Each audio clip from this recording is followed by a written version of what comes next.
PDT उपन्यास में आपका स्वागत है। हम लोकप्रिय वेब उपन्यासों को ऑडियो बुक के रूप में जीवन में लाते हैं, जिससे आपके लिए कभी भी महान कहानियों का आनंद लेना आसान हो जाता है। नियमित अपलोड और इमर्सिव स्टोरी टेलिंग के लिए सदस्यता लें। अध्याय 81 छेड़खानी। जिस व्यक्ति ने युआन को आमंत्रित करने की योजना बनाई थी, वह वांसियन संप्रदाय के सजा हॉल के बड़े किन शॉन थे। सबसे पहले किन शुआन वांसियन संप्रदाय में बुजुर्ग हैं जो वांगशिंग के प्रति सबसे वफादार हैं। इस सजा हॉल एल्डर के साथ यूहाई पीक के सभी शिष्यों के जीवन, जिसमें और युआन शामिल हैं, को दोगुना संरक्षित किया जा सकता है। दूसरे किन शुआन वांसियन संप्रदाय में तीसरे व्यक्ति हैं, जिसमें खेती के स्तर के साथ केवल संप्रदाय के मास्टर वांगशिंग और यूनिहाई पीक मास्टर लिंगमयाओ परी के साथ दूसरे व्यक्ति हैं। उसे साथ लाने से रक्त दानव पूर्वज के साथ काम करते समय लिंगमयाओ परी के साथ बहुत अधिक दबाव साझा करने में मदद मिल सकती है। वांसियन संप्रदाय की 12 चोटियां मुख्य शिखर के आसपास के 12 तैरते हुए अमर पहाड़ हैं। इसलिए जब आप यूहाई पीक के गेट से बाहर निकलते हैं तो पीक का मुख्य हॉल दूर से देखा जा सकता है।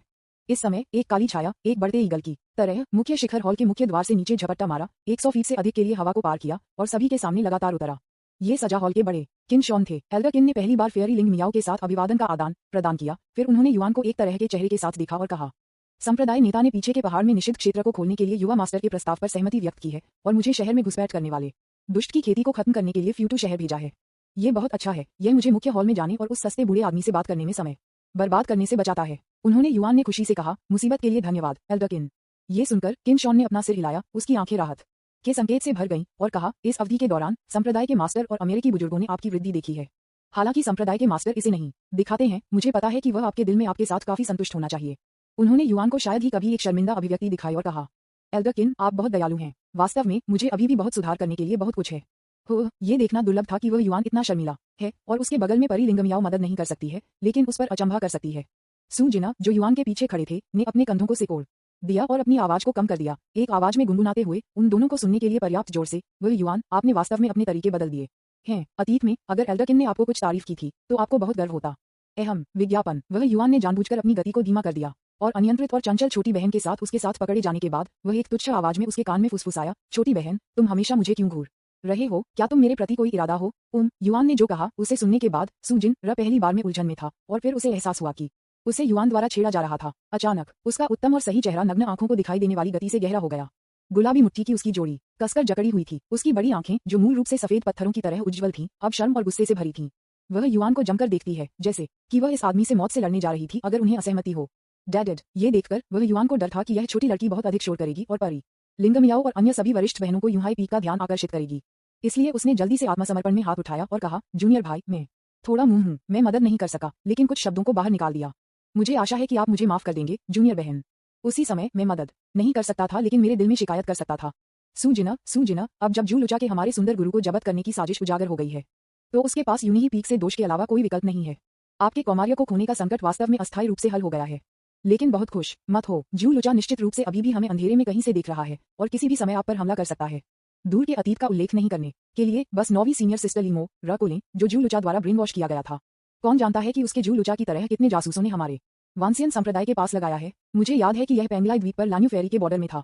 आप, सू शान्यू, लिन लान्यू, जू मियाओजिन और अन्य महिला नायक के एक समूह के साथ सोए थे और फिर अपने युआन यिन शरीर को जू को दिया। लुचा उद्धरण चिन्ह। ये बहुत दुखद है। आप जैसी एक प्यारी लड़की, सू जिना, किसी भी उपन्यास में निरपेक्ष नायिका होती। मैंने कभी नहीं सोचा था कि इस दुनिया में आप उस बिंदु तक कम हो जाएंगे जहां आपने अन्य लड़कियों के साथ सोकर अपना कौमार्य खो दिया था। सू जीना, सबसे पहले उसने युआन के शब्दों को गंभीरता से नहीं लिया, लेकिन जब उसने सुना कि उसने युआन का उल्लेख किया है कि वह महिलाओं के एक समूह के साथ सोने के बाद अपनी कौमार्य खो गई है, तो उसकी अभिव्यक्ति अचानक बदल गई।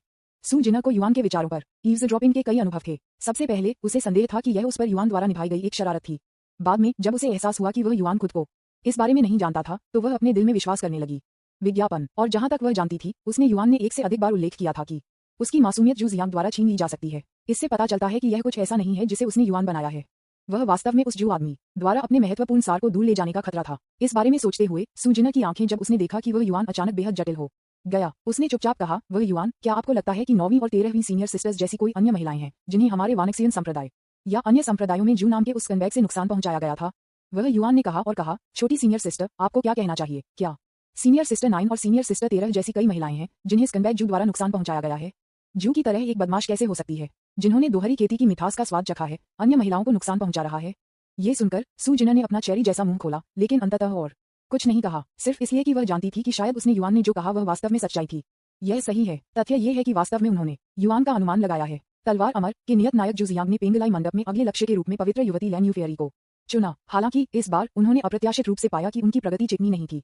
यह अजीब बात है। ये स्पष्ट था कि पेंगलाई मंडप के मंडप मास्टर लिन जिंगताओ उनके बारे में बेहद उत्साही थे। जिस दिन उन्होंने पेंगलाई मंडप में शामिल होने के लिए चुना, उन्होंने मंडप के सभी बुजुर्गों और शिष्यों को बुलाया और सार्वजनिक रूप से घोषणा की कि वह जू जियांग को अपने निजी शिष्य के रूप में स्वीकार करेंगे। आपको पता होना चाहिए कि पेंगलाई मंडप के प्रमुख के रूप में लिन जिंगताओ ने अपने जीवन में केवल 3 शिष्यों को स्वीकार किया है। उनमें से 2, एक उनकी जैविक बेटी फेयरी लानी लिन लनियू है और दूसरा पेंगलाई मंडप का पूर्व पवित्र पुत्र है, जिसे पेंगलाई मंडप को मंडप के रूप में सफल करने के लिए लगभग उनके द्वारा चुना गया था। दुर्भाग्य से इस पूर्व पवित्र पुत्र ने तब एक भयानक गलती की और अब पेंगलाई मंडप के निषिद्ध क्षेत्र में कैद हो गया। फिलहाल लिन जिंगताओ ने जू जियांग को अपने तीसरे निजी शिष्य के रूप में भर्ती करने की योजना बनाई है। ये बिना कहे चला जाता है कि वह जू जियांग को कितना महत्व देता है। विज्ञापन अध्याय 82 द प्राउड फेयरी लोन्यू। लेकिन अजीब तरह से लेन्यू फेयरी लिन लेन्यू हमेशा उसके लिए बहुत उदासीन थे। जू जियांग मूल रूप से जू जियांग ने सोचा था कि लिन लानी एक जादुई परी की तरह था, एक ठंडी प्रकृति के साथ एक ठंडी सुंदरता। हालांकि ये बात के संपर्क के बाद ही था कि उन्हें एहसास हुआ कि यह परी लेन्यू उसके प्रति उदासीन थी, लेकिन अन्य लोगों के प्रति उसका रवैया स्पष्ट रूप से गर्म और कोमल था, बिना किसी जानबूझकर हवा के। इस बिंदु पर कि जू जियांग को भी संदेह था कि उसके आकर्षण में कुछ गड़बड़ थी, लेकिन जब उन्होंने जानबूझकर एक ऐसा माहौल बनाया जहां वह पेंगलाई मंडप में अन्य महिला शिष्यों के साथ अकेले हो सकते हैं, तो उन्होंने पाया कि इनमें से हर एक महिला शिष्यों ने उनके पक्ष और उनके लिए प्रशंसा का कोई रहस्य नहीं बनाया। कुछ महिला शिष्य इतने कट्टर थे कि वे मदद नहीं कर सकते थे, लेकिन मौके पर खुद को अनियंत्रित कर सकते थे। यदि वह इस बात पर ध्यान नहीं देता है कि वह अभी पेंगलाई मंडप में पहुंचा था और अभी तक लिन लानी बेहद सुंदर और सर्वोच्च संत पर नहीं जीता था, तो मुझे डर है कि जू जियांग वास्तव में खुद की मदद नहीं कर सकता था और आकाश को एक कंबल और जमीन के रूप में इस्तेमाल करता था, जो एक रोमांचकारी लड़ाई में शामिल होने के लिए एक बिस्तर के रूप में था, जिसके बारे में बोलते हुए वह कुछ दिनों के लिए एक महिला के साथ अंतरंग नहीं रहा है, क्योंकि वह एक रात दोहरी खेती का अभ्यास करने में बिताती है यूई पीक से सीनियर सिस्टर 13 के साथ। मैं वास्तव में उस तरह की परमानंद भावना को याद करता हूँ, जिस तरह जू जियांग कुछ अवर्णनीय के बारे में याद करते हुए खुद का आनंद ले रहा था। एक सुंदर नीला आकृति अचानक उसकी आंखों के सामने चमक गई। उन्होंने बारीकी से देखा और पाया कि यह सुंदर सेंट लिन लेन्यू था जो उसके पिछले हिस्से पर चल रहा था। उस समय उसके चेहरे ने अचानक खुशी की अभिव्यक्ति दिखाई, जिसे छुपाया नहीं जा सकता था। उन्होंने कहा, सीनियर सिस्टर लनियू, मास्टर ने मुझे गर्वित हृदय तकनीक सिखाई। मेरे पास कुछ सवाल हैं, मैं आपसे आपके मार्गदर्शन के लिए पूछना चाहूंगा। मुझे आश्चर्य है कि क्या आप मेरी सलाह के लिए पूछने के लिए इतने दयालु होंगे। ये सुनकर लिन लान्यू के पैर मदद नहीं कर सकते थे, लेकिन विराम अभिमानी दिल का निर्णय, ये पृथ्वी स्तरीय मार्शल आर्ट तकनीक थी जिसने मेरे पिता लिन जिंगताओ को प्रसिद्ध बना दिया। पूरे तियान्युआन महाद्वीप को देखते हुए शायद कई मार्शल आर्ट तकनीकें नहीं थीं जो इसके साथ तुलना कर सकती थीं। इसके अलावा इस अभ्यास के लिए चिकित्सकों की उच्च शारीरिक फिटनेस की आवश्यकता होती है। यहाँ तक कि वह लिन जिंगताओ की जैविक बेटी को केवल अपने पिता द्वारा इस तकनीक को सिखाया गया था, जब उसने हाल ही में गोल्डन एलिक्सिर का संघनित किया था। विज्ञापन किसने सोचा होगा कि जू जियांग, जो केवल नींव निर्माण के चरण में था, वास्तव में गर्वित हृदय तकनीक के दिल को जलने वाले दर्द को सहन कर सकता है और इस तकनीक का अभ्यास करना शुरू कर सकता है। कोई आश्चर्य नहीं कि पिता इस पुत्र को इतना महत्व देते हैं। इस तरह की प्रतिभा निश्चित रूप से पूरे तियान्युआन महाद्वीप में भी दुर्लभ है। लेकिन जब लिन लेन्यू का दिमाग उस दिन होहाई शहर में पेंगलाई फेयरी टेरेस के नीचे वापस आ गया, जब उसने युआन ने इस जू जियांग के लिए अन्य महिलाओं के साथ प्रतिस्पर्धा करने का इरादा व्यक्त किया, तो उसका सुंदर चेहरा तुरंत ठंडा हो गया। घृणा का एक संकेत उसकी खूबसूरत आंखों में चमक गया, जैसा कि उसने कहा, लेन्यू ने केवल गर्वित हृदय तकनीक सीखना शुरू कर दिया है, इसलिए वह अपने गहन अर्थ के बारे में बहुत स्पष्ट नहीं है। यदि जूनियर भाई जू अधिक सीखना चाहते हैं तो क्यों न जाएं और पिता से सलाह मांगें। बोलने के बाद उसने जू जियांग को भी नहीं देखा और उसने लोट्स प्लेटफॉर्म पर कदम रखा और जल्दी में जगह छोड़ दी। ऐसा लगा जैसे कि सिर्फ उसके साथ खड़े हो। जू जियांग ने उसे बनाया, लिन लायू, मिचली और घृणित महसूस किया। पिछला जू जिंग ने लिन लेन्यू की खूबसूरत आकृति को जल्दी से भागते हुए देखा और उसका चेहरा अचानक पहले की तरह कभी नहीं हुआ। उसने अपनी मुट्ठी को कसकर पकड़ लिया और उसका चेहरा धीरे धीरे क्रूर हो गया। उन्होंने गहरी नाराजगी की एक कम गर्जना को बाहर कर दिया और खुद को म्यूट कर दिया। लिन लेन्यू, लिन लनी, आप इतने अभिमानी क्यों हैं? यदि यह आपके पिता के लिए पेंगलाई मंडप के प्रमुख होने के लिए नहीं थे, तो क्या आपके पास ऐसे प्रचुर मात्रा में खेती के संसाधन होंगे जो आपको 30 के युग में गोल्डन कोर मंच के माध्यम से तोड़ने की अनुमति देते हैं? HMPH, बस प्रतीक्षा करें। जब मैं जू जियांग गोल्डन कोर स्टेज के माध्यम से तोड़ता हूं, तो मैं निश्चित रूप से आपको, लिन लेन्यू, घुटने टेकने और मुझे आपका पक्ष लेने के लिए भीख मांगूंगा। अचानक किसी को एहसास हुआ कि पीछे से कोई भी आ रहा था। जू जियांग ने जल्दी से अपनी अभिव्यक्ति बदल दी और उस धूप, हंसमुख और भावुक युवा व्यक्ति के रूप में लौट आया। अरे जूनियर भाई जू, क्या ये वास्तव में आप है? मुझे लगा कि मैं चीजों को देख रहा हूँ। इस समय एक पीले रंग की स्कर्ट में एक थोड़ी मोटा महिला शिष्य एक खुश चेहरे के साथ जू जियांग तक आए। उसने उसके लिए अपनी प्रशंसा नहीं छुपाई और कहा, जूनियर भाई जू, मैंने देखा कि आप अभी एक अच्छे राज्य में नहीं थे। क्या कुछ हुआ? विज्ञापन जू जियांग के शिष्य अचानक सिकुड़ गए और उन्होंने अचानक एक कदम अपने करीब ले लिया। उनके बीच की दूरी को आधे फुट से भी कम समय तक बंद कर दिया। उसके होंठ लगभग उसके दाहिने ईयरलोब को छू रहे थे और उसने कहा, वरिष्ठ बहन, मैं एक तकनीक की अपनी खेती में एक अड़चन तक पहुंच गया हूं और मुझे समस्या को हल करने में मेरी मदद करने की आवश्यकता है। मुझे आश्चर्य है कि क्या आप ऐसा करने को तैयार हैं? ये सुनने के बाद महिला शिष्य ने बार बार सिर हिलाया, बहुत खुश किया और कहा, जूनियर भाई जू को आपकी समस्याओं को हल करने में मदद करने में सक्षम होने के नाते कुछ ऐसा है जिसका मैंने हमेशा सपना देखा है। जूनियर भाई, कृपया मुझे बताएं, आपने एक अड़चन कहाँ मारा? जू जियांग ने एविली को मुस्कुराया। अश्लील काली ऊर्जा की एक किरण उसके माथे पर चमक गई और गायब हो गई और उसने महिला को कुछ फुसफुसाया। एक पल के बाद लड़की के चेहरे पर एक ब्लश दिखाई दिया। फिर उसने सख्ती से सिर हिलाया और कहा, वरिष्ठ बहन अभी भी एक कुंवारी है। मुझे आशा है, मुझे उम्मीद है कि जूनियर भाई जू को दया होगी मुझे पर। यह उल्लेख नहीं करने के लिए कि जू जियांग ने पेंगलाई मंडप में परी लेन्यू की खोज में एक दीवार मारा, इसलिए उन्होंने अपना लक्ष्य बदल दिया और एक महिला शिष्य के साथ झुका। अभी वानक्सियन संप्रदाय हजारों मील दूर फ्यूटू सिटी के बाहर एक खून लाल गहरे बादल एक टॉपिंग चंदवा की तरह धीरे धीरे फ्यूटू शहर के ऊपर आकाश को कवर किया। रक्त बादल से गड़गड़ाहट जैसी गर्जना एक साथ भड़क गई। आप 10,000 अमर संप्रदायों के पाखंडी हैं। आप अपने आप को एक प्रतिष्ठित और ईमानदार संप्रदाय कहते हैं, फिर भी आपने मेरे लोन शिष्य को धमकाने के लिए मेरी अनुपस्थिति का फायदा उठाया और यहाँ तक कि मेरे एक क्लोन को मार डाला। हुश हुश। उसी समय दो आकृतियों ने तीर की तरह आकाश में गोली मार दी। ये फेयरी लिंगमियाओ और किनशॉन था। पूर्व की ठंडी आवाज में अनंत मर्मज्ञ शक्ति थी। उन्होंने कहा, पुराने रक्त दानव, कोई और है जिसने आपके शिष्य को घायल किया है। हम विंसिंग संप्रदाय में अपनी स्थिति को कम करने के लिए ऐसा काम कभी नहीं करेंगे। ये फ्यूटू शहर हमारे वांसियन संप्रदाय का क्षेत्र है। सभी दुष्ट राक्षसों और बाहरी लोगों को प्रवेश करने से सख्ती से प्रतिबंधित किया जाता है। यदि आप जानते हैं कि आपके लिए क्या अच्छा है, तो अपने शिष्यों को ले जाएं और अपने रक्त दानव संप्रदाय पर लौटें। हालांकि किनशॉन ने बात नहीं की थी, लेकिन 7वें स्तर के जिदान की आभा भी बाहर निकल रही थी, जो बहुत ही बाधा थी। हे इस समय रक्त दानव पूर्वज का आंकड़ा धीरे धीरे रक्त बादल के ऊपर आकाश से उभरा। उन्होंने परी लिंगमियाओ और किनशॉन पर एक ठंडी टकटकी लगाते हुए कहा, मुझे लगा कि यह 10,000 अमर संप्रदायों से कुछ बड़ा था जो आए थे। पता चला कि यह आप एक छोटी लड़की थी। हम वापस, मेरा दिल अभी भी अस्थिर था और मैं पर्याप्त भाग्यशाली था कि आप इसके साथ दूर जाने दें और मुझे एक ड्रॉ से लड़ें। उद्धरण चिन्ह। अब जब मैं पूरे 10 वर्षों से एकांत में रहा हूं, तो मेरी खेती स्थिर हो गई है। क्या आप सोचते हैं कि आप और उस बेकार साथी के बगल में आप अभी भी मेरे प्रतिद्वंद्वी हो सकते हैं? विज्ञापन। अध्याय 83। गोल्डन बॉडी धर्म। क्या एक रहस्यमय रूप से आत्मविश्वास से भरे रक्त दानव पूर्वज वह युवान मदद नहीं कर सकता था, लेकिन अपने दिल में स्नेहक और कहा, हाँ, आप वास्तव में 10 साल से एकांत में हैं और गोल्डन कोर के 9वें स्तर के चरम पर अपने दायरे को स्थिर कर दिया है। आप नवजात आत्मा मंच के माध्यम से तोड़ने से केवल आधा कदम दूर हैं, लेकिन हमारा सुंदर गुरु भी बुरा नहीं है। उद्धरण चिन्ह। उसने पिछले 10 वर्षों में गोल्डन कोर के 9वें स्तर तक अपना दायरा भी उठाया है और वह आपसे लगभग 1,000 साल छोटी है। ये प्रतिभा आप जैसी पुरानी चीज को राख में कुचलने के लिए पर्याप्त है। मैं वास्तव में नहीं जानता कि आप मौत के कगार पर एक पुराने राक्षस को क्या इस पर गर्व करना होगा। ऊपर के शून्य में परी लिंगमियाओ, जो मूल रूप से रक्त दानव पूर्वज का सामना कर रही थी, अचानक वह युवान के हार्दिक शब्दों को सुना और उसका शरीर बिना किसी कारण के हिल गया। इस तथ्य को देखते हुए कि वह युवान की इच्छाओं को पिछली बार में सच कर चुका था, ऐसा लगता था कि यह समय कोई अपवाद नहीं होगा। दूसरे शब्दों में, उनके पास ब्लड दानव पूर्वज के साथ इस लड़ाई को जीतने का एक बड़ा मौका था। इस बारे में सोचते हुए फेयरी लिंगमियाओ का आत्मविश्वास अचानक बढ़ गया। उसने अपनी पीठ के पीछे अपने हाथों को जकड़ लिया। उसके कमल के पैर मध्य हवा में लगाए गए। उसकी हरी स्कर्ट फड़फड़ा रही थी, जैसे कि एक परी को नश्वर दुनिया के लिए गायब कर दिया गया था। उसने अपने टकटकी में श्रेष्ठता के संकेत के साथ ब्लड दानव पूर्वज को देखा। ब्लड दानव, उसने कहा, 10 साल पहले आपने अपने शिष्यों को तियानशुंग शहर में बुराई करने के लिए प्रेरित किया, जो मेरे 10,000 अमर संप्रदाय के अधिकार क्षेत्र में है। मैं तियानशुंग सिटी के लोगों को पीड़ित देखने के लिए सहन नहीं कर सकता था, इसलिए मैंने आपको सिर पर नहीं लड़ना।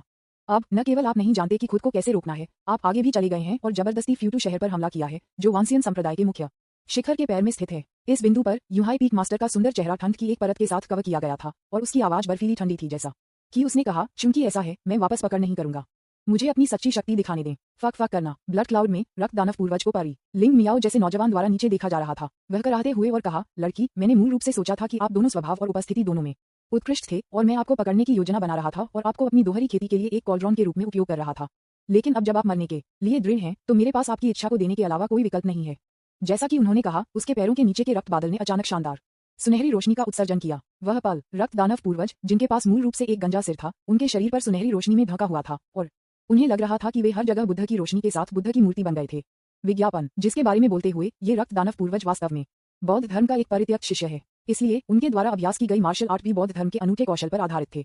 हालांकि जब उन्होंने गुप्त रूप से इन बौद्ध तकनीकों को संशोधित किया, तो उन सभी को अधिक या कम बुराई का एहसास हुआ।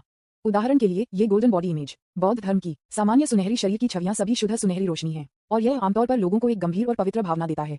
हालांकि रक्त दानव पूर्वज द्वारा संघनित स्वर्ण शरीर को रक्त लाल प्रकाश के निशान के साथ मिलाया गया था, जिसने लोगों को बुराई की भावना और यहाँ तक कि अश्लीलता का संकेत दिया। फेयरी लिंगमियाओ ने भड़काया। वह स्वाभाविक रूप से रक्त दानव पूर्वज द्वारा संघनित सुनहरे शरीर से असुविधा की भावना महसूस करती थी। बस जब वह परिणामों की परवाह किए बिना हमला करने वाली थी, तो वह युवान की आवाज अचानक उसके दिमाग में फिर से बज गई। ओह माय गॉड, ये बात जो पुरानी अमर बनाई गई है। उसे बौद्ध धर्म के सुनहरे शरीर की नकल करना चाहिए, ठीक है? ये सिर्फ एक ही रूप में है, आत्मा नहीं। सुंदर मास्टर की असली चीज के लिए गहरी आंख है, इसलिए उसे ये देखने में सक्षम नहीं होना चाहिए, है ना? एक वास्तविक बौद्ध स्वर्ण प्रतिमा तब तक किसी भी खामियों को खोजना मुश्किल है जब तक कि यह क्रूर बल से नहीं तोड़ा जाता है। जहां तक मैं याद कर सकता हूँ, सबसे स्पष्ट स्थान उसके सिर के शीर्ष पर बह हुई एक्यू पॉइंट प्रतीत होता है। वहां एक अवसाद है, लगभग 1 इंच गहरा है। ऐसा लगता है कि हमारे सुंदर मास्टर ने गलती से उस स्थान को मारा, तुरंत अपने सुनहरे शरीर को नष्ट कर दिया और उसे गंभीर रूप से घायल कर दिया। वह युवान तब भी सोच रहा था जब उसने प्रकाश की 2 शानदार किरणों के साथ शून्य फ्लैश में परी लिंगमियाओ की सुंदर फीनिक्स आंखों को देखा। फिर पूरा व्यक्ति एक बहती हरी छाया में बदल गया और सीधे रक्त के बादल में रक्त दानव पूर्वज के पास गया। क्रूरता का एक फ्लैश रक्त दानव पूर्वज की आंखों में चमक गया और उसने कहा, आओ। जैसे ही उसने अपनी हथेली को घुमाया, उसके पीछे का विशाल सुनहरा शरीर उसके साथ एकजुट हो गया और अचानक आकाश को पकड़े हुए एक विशाल हथेली के साथ बाहर निकला, जो पतली हवा से बाहर हमला करने वाली लिंगमियाओ परी को कवर करता था। हालांकि रक्त दानव पूर्वजों ने कभी भी यह उम्मीद नहीं की थी कि लिंगम याओ परी जो मूल रूप से उसकी ओर भाग रही थी वह अचानक मध्य हवा में अचानक रुक गई और फिर उसका नाजुक शरीर अचानक कई फीट ऊंचा हो गया। विज्ञापन ब्लड दानव पूर्वज बस सोच रहे थे जब उन्होंने अचानक बढ़ती परी के शरीर को फिर से उसकी ओर भागते देखा। ये समझ में नहीं आता है। रक्त दानव पूर्वज के शिष्य अचानक सिकुड़ गए। जहां तक वह जानता था एक सामान्य व्यक्ति, यहां तक कि जिदान मंच में उनके जैसा शक्तिशाली व्यक्ति भी किसी नए बल को उत्पन्न करने के लिए किसी तरह के माध्यम पर भरोसा करना होगा। जब हवा में उड़ान भरते समय उनकी एक ताकत समाप्त हो गई थी। आप विपरीत दिशा में परी लिंग मियाओ को देख सकते हैं। वह स्पष्ट रूप से किसी भी बाहरी वस्तुओं का उपयोग नहीं कर रही थी, लेकिन उस समय जब उसकी पुरानी ताकत समाप्त हो गई थी वह अचानक एक नया बल उत्पन्न करने में सक्षम थी, जिससे उसे एक अविश्वसनीय गति के साथ मध्य हवा में अपनी आगे की गति बनाए रखने में मदद मिली। पृथ्वी पर उसने इस तरह के अविश्वसनीय काम करने का प्रबंधन कैसे किया? जैसे ही रक्त दानव पूर्वज हैरान था, उसने अचानक परी लिंग मियाओ को उसकी ओर भागते हुए सुना और चिल्लाया, एल्डरकिन बाई हुई एक्यू पॉइंट रक्त दानव पूर्वज के सुनहरे शरीर का महत्वपूर्ण बिंदु है, जबकि वह लिंग मियाओ द्वारा उलझा रहा है। जल्दी से गोल्डन बॉडी के बहुई एक्यू पॉइंट पर हमला करें। नीच एक पर एक कहां है? ब्लड दानव पूर्वज हताशा में दहाड़ गए, जल्दी से अपने सुनहरे शरीर को दूर कर दिया और रक्त बादल पर एक उच्च गति से पीछे की ओर उड़ गया। यदि आपको समझ में नहीं आता है कि कैसे फेयरी लिंग मियाओ ने बाहरी बलों की मदद के बिना पुरानी और नई शक्तियों के रूपांतरण को पूरा किया और फिर भी रक्त दानव पूर्वज को लगता है कि उसके पास अभी भी उसके खिलाफ लड़ने की ताकत है, फिर जब फेयरी लिंग मियाओ ने अपने सुनहरे शरीर की कमजोरी का खुलासा किया तो उसका बचाव तुरंत टूट गया। उसकी रक्षा करने वाला सुनहरा शरीर उसकी सबसे बड़ी निर्भरता कहा जा सकता है। शुरुआत में उन्होंने इस स्वर्ण शरीर का बलिदान करने का कारण ये था कि रक्त दानव पूर्वज को जीतने के बारे में निश्चित नहीं था। जब लिंग मियाओ, फेयरी और किन शॉन का सामना करना पड़ रहा था, इसलिए उन्होंने दुश्मन को डराने के लिए अपने सबसे मजबूत सुनहरे शरीर का बलिदान किया। अतीत में उन्होंने हमेशा ऐसा किया था जब खुद के समान स्तर के दुश्मनों से निपटते थे और उन्होंने हमेशा कुछ संतोषजनक परिणाम प्राप्त किए, लेकिन उन्होंने कभी उम्मीद नहीं की थी कि इस बार उन्होंने जिस स्वर्ण शरीर की बलि दी थी वह दुनिया में दिखाई देने के साथ ही फेयरी लिंग मियाओ द्वारा अपनी कमजोरी को उजागर करेगी। हालांकि यह उसके लिए सबसे विनाशकारी बात नहीं थी। विज्ञापन अध्याय 84, मैं तुम्हें मार दूंगा। एक सामान्य व्यक्ति की लड़ाई सोच के अनुसार यदि आप मुझे हरा नहीं सकते हैं तो आप बस भाग सकते हैं, है ना? अभी रक्त दानव पूर्वज की यह मानसिकता थी। इस बार एक क्रोध में वह सीधे वांसियन संप्रदाय के मुख्य शिखर पर पहुंचा, अपने मुख्य शिष्य चेन हुआन को परेशानी से बचने में मदद करने के उद्देश्य से। बेशक अगर कोई मौका था तो वह स्वाभाविक रूप से वानक्सियन संप्रदाय के पीछे के पहाड़ में निषिद्ध क्षेत्र में अवसर को जब्त करने का अवसर नहीं छोड़ता। हालांकि कोई फर्क नहीं पड़ता कि अवसर कितना अच्छा क्यों न हो, यह आपके अपने जीवन से अधिक महत्वपूर्ण नहीं है। इसलिए ये देखते हुए कि उनके सुनहरे शरीर में दोष दूसरों के लिए जाना जाता था, ब्लड डेमन पूर्वज ने एक शक्तिशाली व्यक्ति के रूप में अपने आचरण के बारे में भी परवाह नहीं की थी। पहली बात जो उन्होंने सोचा था कि जल्दी से बचने के लिए, लेकिन उन्हें कभी उम्मीद नहीं थी कि उनके पीछे परी लिंग मियाओ उन्हें भागने का मौका भी नहीं देती। नहीं, सटीक होने के लिए यह वह युवान होना चाहिए। यह सही है। बस जब रक्त दानव पूर्वज ने लड़ने का विकल्प नहीं चुना लेकिन रक्त बादल पर सवार हो गए और भागने की योजना बनाई, तो उन्होंने युवान के विचारों को एक शब्द को याद किए बिना लिंग मियाओ परी के कानों तक पहुंचाया। निश्चित रूप से कि पुराने रक्त दानव अभी भी अपने जीवन को बहुत अधिक संजोते हैं। अचानक अपने सुनहरे शरीर को एहसास करते हुए वह तुरंत लड़ने के लिए साहस खो दिया था।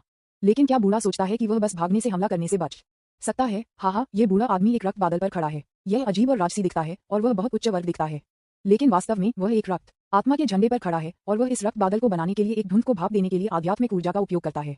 मुझे याद है कि उस लड़ाई के दौरान बूढ़े व्यक्ति को भी सुंदर गुरु से भागने के लिए मजबूर किया गया था। फिर उन दोनों ने गलती से एक ज्वालामुखी गड्ढे पर ठोकर खाई। आग का एक फटने से बूढ़े आदमी के रक्त आत्मा के बैनर में एक बड़े छेद को फट किया, तुरंत इसे अप्रभावी कर दिया। दूसरे शब्दों में ये ब्लड सोल बैनर वास्तव में खुली लपटों से सबसे ज्यादा डरता है। खुली लौ फेयरी लिंग मियाओ को एक विचार था और अचानक अपनी बाहों से एक फायर स्टार्टर निकाला। उसने इसे हवा के झोंके के साथ प्रज्वलित किया और फिर उसे रक्त दानव पूर्वज के पैरों के नीचे रक्त बादल में सटीक रूप से फेंक दिया। सिजल, अप्रत्याशित रूप से चीजें ठीक उसी तरह निकली जैसे उन्होंने युवान ने कहा था। जब रक्त बादल को एक उज्ज्वल लौ का सामना करना पड़ा तो आग तुरंत कूद गई। थोड़ी देर में अधिकांश रक्त बादल आग की लपटों से घिरा हुआ था। विज्ञापन वाया रक्त बादल के ऊपर रक्त दानव पूर्वज गुस्से में चिल्ला रहा था। हालांकि कोई रास्ता नहीं है। आखिरकार उसके पैरों के नीचे का रक्त बादल वास्तव में ब्लड सोल बैनर द्वारा बनाया गया था, जैसे उसने युवान ने अनुमान लगाया था। इस तरह के आत्मा के झंडे की सबसे वर्जित दास्ता जो जीवित आत्माओं को कैद करने के लिए उपयोग करती है, खुली लपटें हैं। अब जब ब्लड सोल बैनर आग पर था, भले ही वह गोल्डन कोर क्षेत्र के 9वें स्तर पर एक शक्तिशाली था, वह इस समय के लिए असहाय था। वास्तव में जब किसी की खेती गोल्डन कोर स्टेज तक पहुंच जाती है तो तलवारों या अन्य उपकरणों पर भरोसा किए बिना हवा में चलना मुश्किल नहीं है।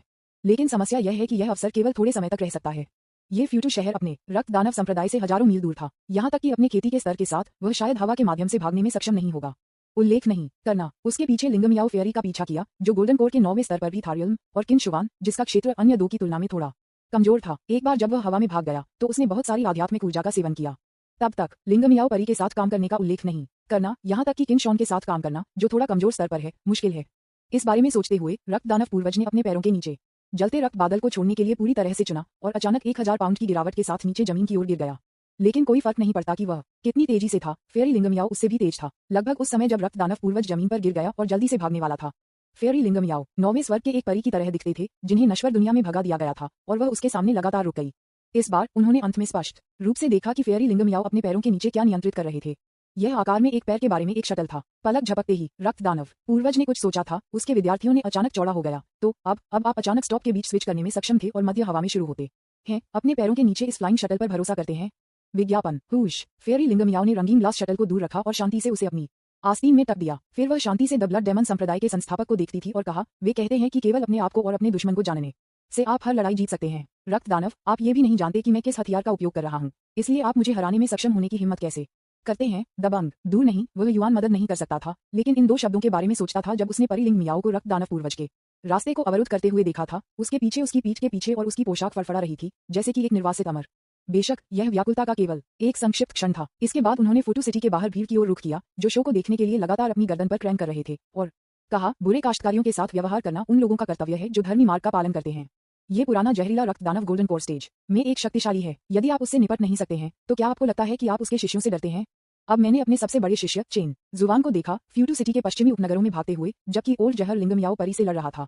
ऐसा लगता है कि पुराने जहर द्वारा लाया गया कई रक्त दानव संप्रदाय शिष्यों भी थे। हर कोई दुष्ट राक्षसों को मारने का समय आ गया है।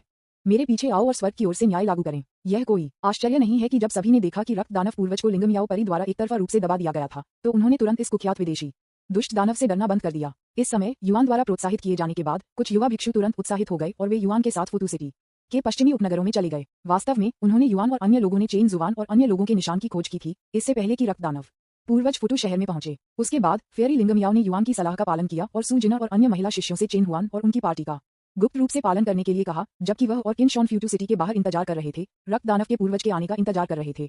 इसलिए वह युआन सटीक रूप से ये कहने में सक्षम था कि चेन हुआन और रक्त दानव संप्रदाय के अन्य शिष्य पश्चिमी उपनगरों की ओर भाग गए। यहाँ वह युआन फुतू शहर के अंदर और बाहर से अनगिनत भिक्षुओं को लाया और पश्चिमी उपनगरों में बुरी आत्माओं को भगाने के लिए चला गया। वहां पर रक्त दानव पूर्वज ने अचानक ऐसा करने से इनकार कर दिया। वह अचानक एक ठंडे टकटकी के साथ युआन की ओर बढ़ गया और कहा, लड़का, तुम मेरे सभी रक्त दानव संप्रदाय को मारने की हिम्मत करते हो। मैं तुम्हें जीवित कर दूंगा और अपनी आत्मा को एक बलिदान के रूप में उपयोग करूंगा। वह युआन इस समय वह सिर्फ अंदर की ओर शाप देना चाहता था, ये सोचकर कि हजारों भिक्षु हैं जो आपके रक्त दानव संप्रदाय को मारने के लिए तैयार हैं। आप केवल मुझ पर पागल क्यों हैं?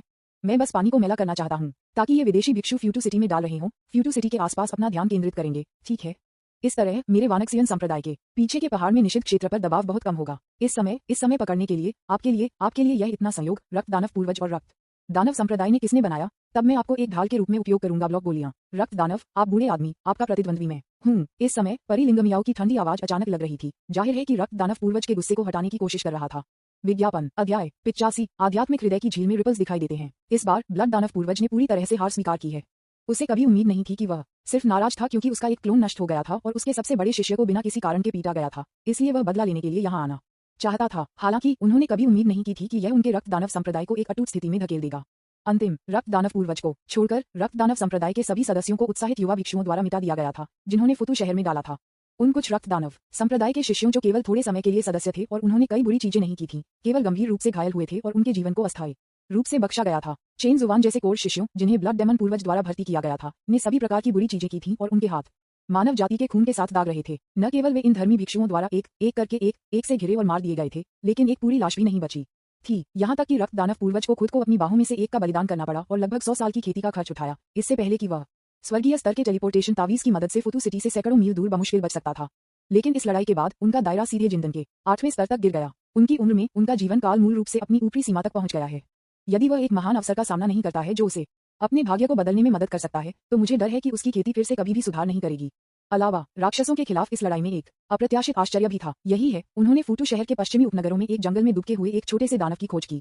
द लिटिल डेमन के अनुसार उनके दानव कबीले ने भी वानक्सियन संप्रदाय के पीछे के पहाड़ में निषिद्ध क्षेत्र में प्राचीन शक्तिशाली खंडहरों के बारे में सीखा। इसलिए उन्होंने चुपके से बहुत सारे रूपांतरित छोटे राक्षसों को भेजा, जो आकस्मिक खेती करने वालों के रूप में प्रच्छन्न वानसियन संप्रदाय के आसपास दुबकने के लिए चुपके से घुसने के लिए दानव कबीले के आकाओं को लेने के लिए एक उपयुक्त अवसर तक प्रतीक्षा करें और फिर वानक्सियन संप्रदाय के पहाड़ गेट पर हमला करने के लिए उन दुष्ट कल्टीवेटरों के साथ सेना में शामिल हों। ये वास्तव में तलवार अमर के मूल काम में कथानक है जिसे उन्होंने युआन पढ़ा, जिसमें वानक्सियन संप्रदाय को शुरुआती चरण में दुष्ट कल्टीवेटर और राक्षसों के एक समूह द्वारा घेर लिया गया था।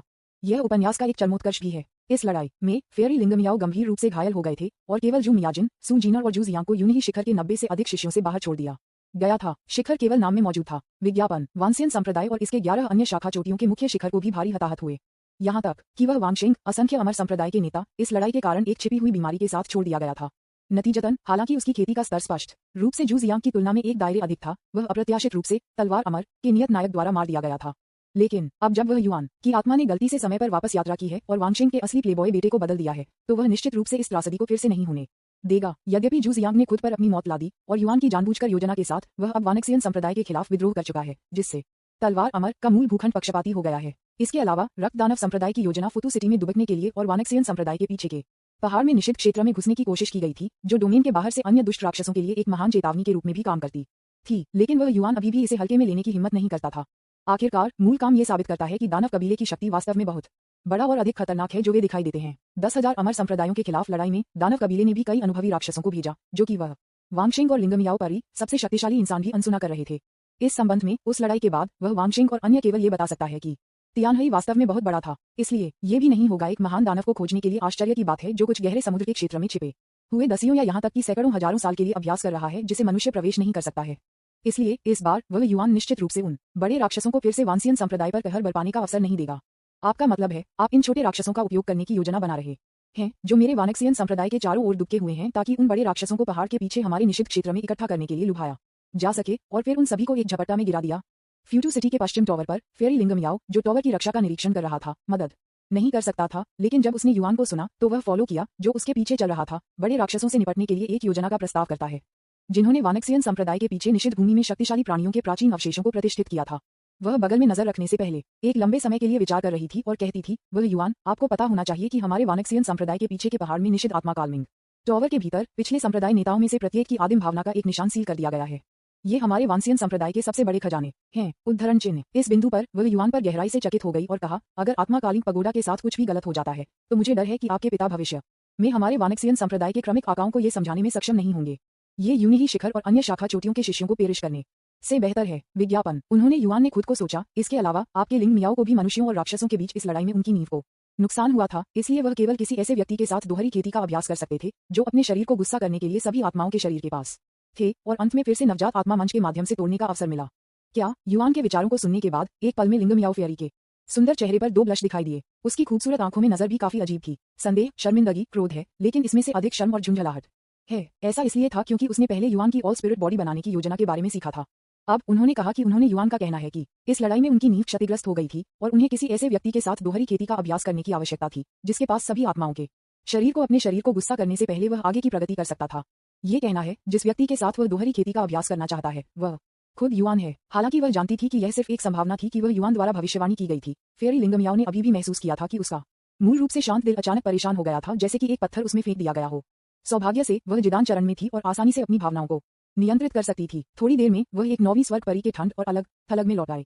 इस समय उन्होंने युआन ने शांति से बात की, हर समय एक संप्रदाय को हमेशा अपने लोगों की रक्षा करनी चाहिए। जब तक लोग हैं तब तक कोई फर्क नहीं पड़ता कि नींव कितनी गहराई से क्षतिग्रस्त हो, हमेशा एक दिन होगा जब ये फिर से शानदार रहेगा। मेरा मानना है कि पिता इस बिंदु पर मेरा समर्थन करेंगे। अगर वह युआन के विचारों को कि वह केवल बनाई गई परी लिंगमियाओ पर ताजा और आश्चर्यचकित महसूस करता है। इस समय जब लिंगमियाओ फेरी ने सुना कि वह युआन को इस तरह के दार्शनिक शब्द कहते हैं तो उसका दिल निस्संदेह हैरान था, विशेष रूप से जब वह उसके सामने के युवक के बारे में सोचती थी जो एक आलसी और असंतुष्ट देंडी लड़का था जो 1 दर्जन दिनों पहले वानक्सियन संप्रदाय में लगभग सभी द्वारा नापसंद था। परी लिंगमियाओ मदद नहीं कर सकती थी, लेकिन थोड़ा असत्य महसूस कर सकती थी।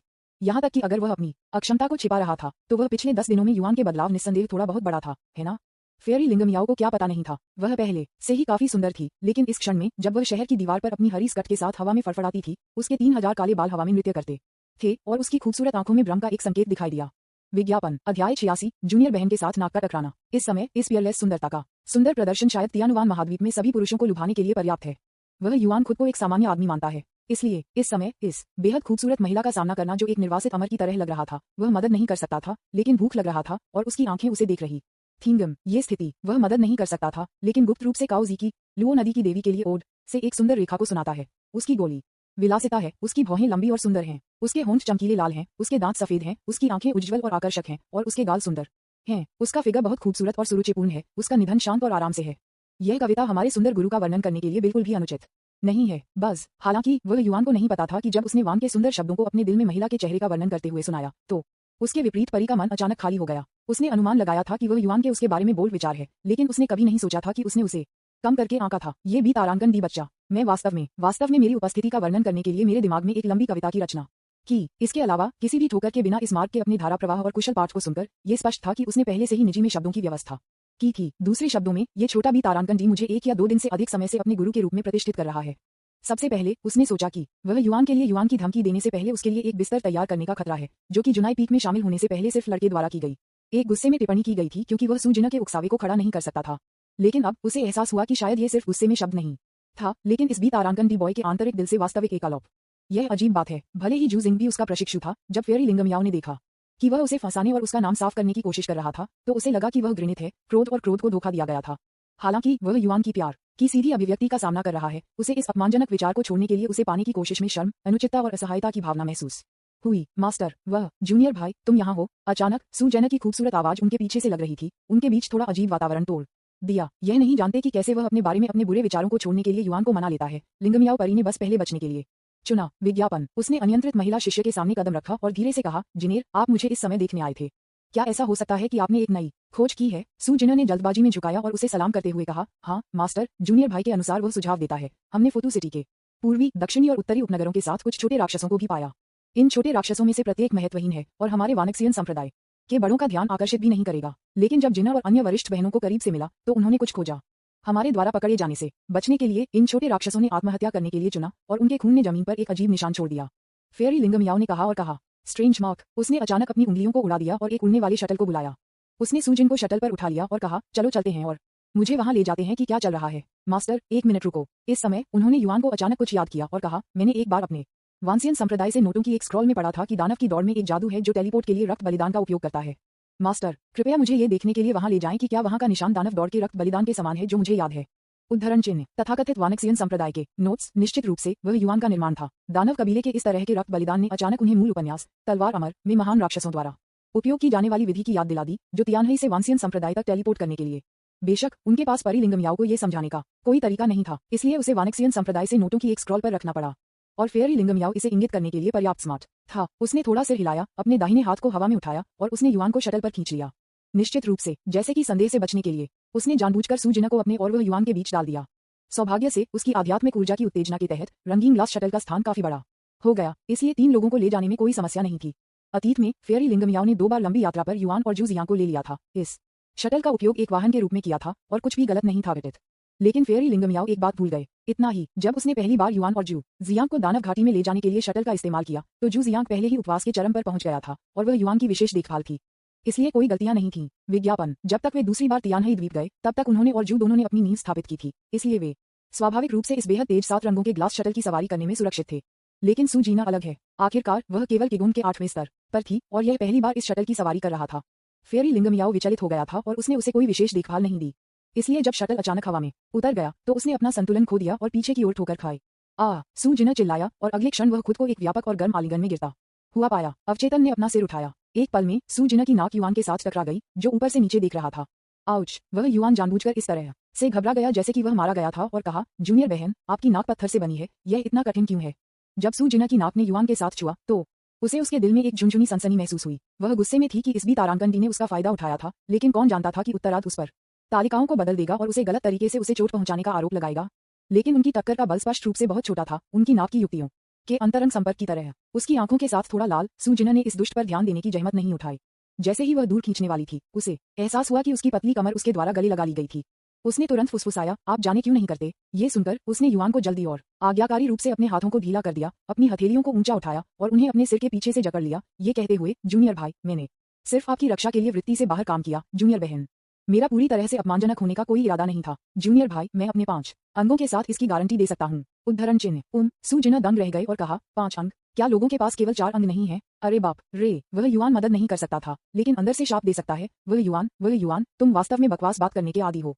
आप वास्तव में इस कैचफ्रेज को यहाँ लाए थे। 5वां अंग कुछ ऐसा है जो पुरुषों के लिए अद्वितीय है। और ये स्पष्ट रूप से एक अश्लील अभिव्यक्ति है। सौभाग्य से सीयू न्यू और सुंदर शिक्षक को समझ में नहीं आया, अन्यथा ये शर्मनाक होगा। वह तुरंत सूख गया और कहा, ये शटल इतनी तेज है कि हवा इतनी मजबूत है। मुझे डर है कि मैंने इसे गलत सुना। जूनियर बहन, मैं अंगों के बारे में बात कर रहा था। हालांकि वह स्वाभाविक रूप से नहीं जानता था कि उसके विचारों को एक ही समय में सू जिना और परी लिंगम याओ द्वारा सुना गया था। इतना कि दोनों महिलाएं मदद नहीं कर सकती थीं, लेकिन एक ही समय में उनके दिलों में थूकती थीं। डाउनस्ट्रीम। विज्ञापन। अध्याय 87 आत्मा बलिदान। फोटू सिटी के पूर्वी बाहरी इलाके में एक वुडलैंड में पहुंचते हुए उनमें से तीनों ने एक तेंदुए राक्षस द्वारा अपने स्वयं के रक्त के साथ छोड़े गए अजीब निशान को देखा, जैसा कि सू जिना ने उल्लेख किया था। यह निशान रक्त में खींचे गए एक बगुआ आकार की तरह दिखता है। हालांकि ये ताओवादी बगुआ से थोड़ा अलग है। असली बगुआ में एक यिन यांग मछली होनी चाहिए जो 2 घेरे के अंदर बनाई जाती है। यह निशान 2 हेक्सागोनल रक्त फ्रेम बनाने के लिए रक्त रेखाओं के साथ तैयार किया गया था। हेक्सागोन, ये सरणी गठन की स्थापना के लिए सरणी आधार का आकार बिल्कुल है। उन्होंने युआन ने अपनी आंखों को थोड़ा संकुचित कर दिया और कहा, वास्तव में ये दानव दौड़ की रक्त बलिदान तकनीक है। ये निशान रक्त बलिदान तकनीक की नींव है। एक बार जब रक्त बलिदान पूरा हो जाता है तो वे महान राक्षस हमारे वांसियन संप्रदाय के आसपास के क्षेत्र में हजारों मील दूर तियानही से तुरंत टेलीपोर्ट कर सकते हैं। उद्धरण चिन्ह, फेयरी लिंगम याओ स्वाभाविक रूप से मानते थे कि उन्होंने युआन का बयान बिना किसी संदेह के बयान दिया। उसका सुंदर चेहरा तुरंत ठंडा हो गया और उसने एक गहरी आवाज में कहा, अगर हम वास्तव में इन महान राक्षसों को अवसर को जब्त कर लेते हैं और अचानक हमारे वानक्सियन संप्रदाय के आसपास के क्षेत्र में टेलीपोर्ट करते हैं जबकि हम पूरी तरह से अप्रस्तुत हैं, मुझे डर है कि हम वास्तव में उनके द्वारा गार्ड को पकड़ा जाएगा। तब तक उसने अचानक एक गहरी सांस ली और कहा, भले ही हम बुजुर्गों और चरम पर स्वामी के साथ गहन खेती से बच सकते हैं नब्दा, मुझे डर है कि मेरे वांसियन संप्रदाय की 12 चोटियों के शिष्यों को भारी नुकसान होगा। ऐसा कहने के बाद अचानक उसने धीरे धीरे अपनी बाहों को फैला दिया जो बर्फ और ठंड के समान सफेद थे और वसंत प्यास की तरह अपने अंगूठे और मध्य उंगलियों को झुका दिया।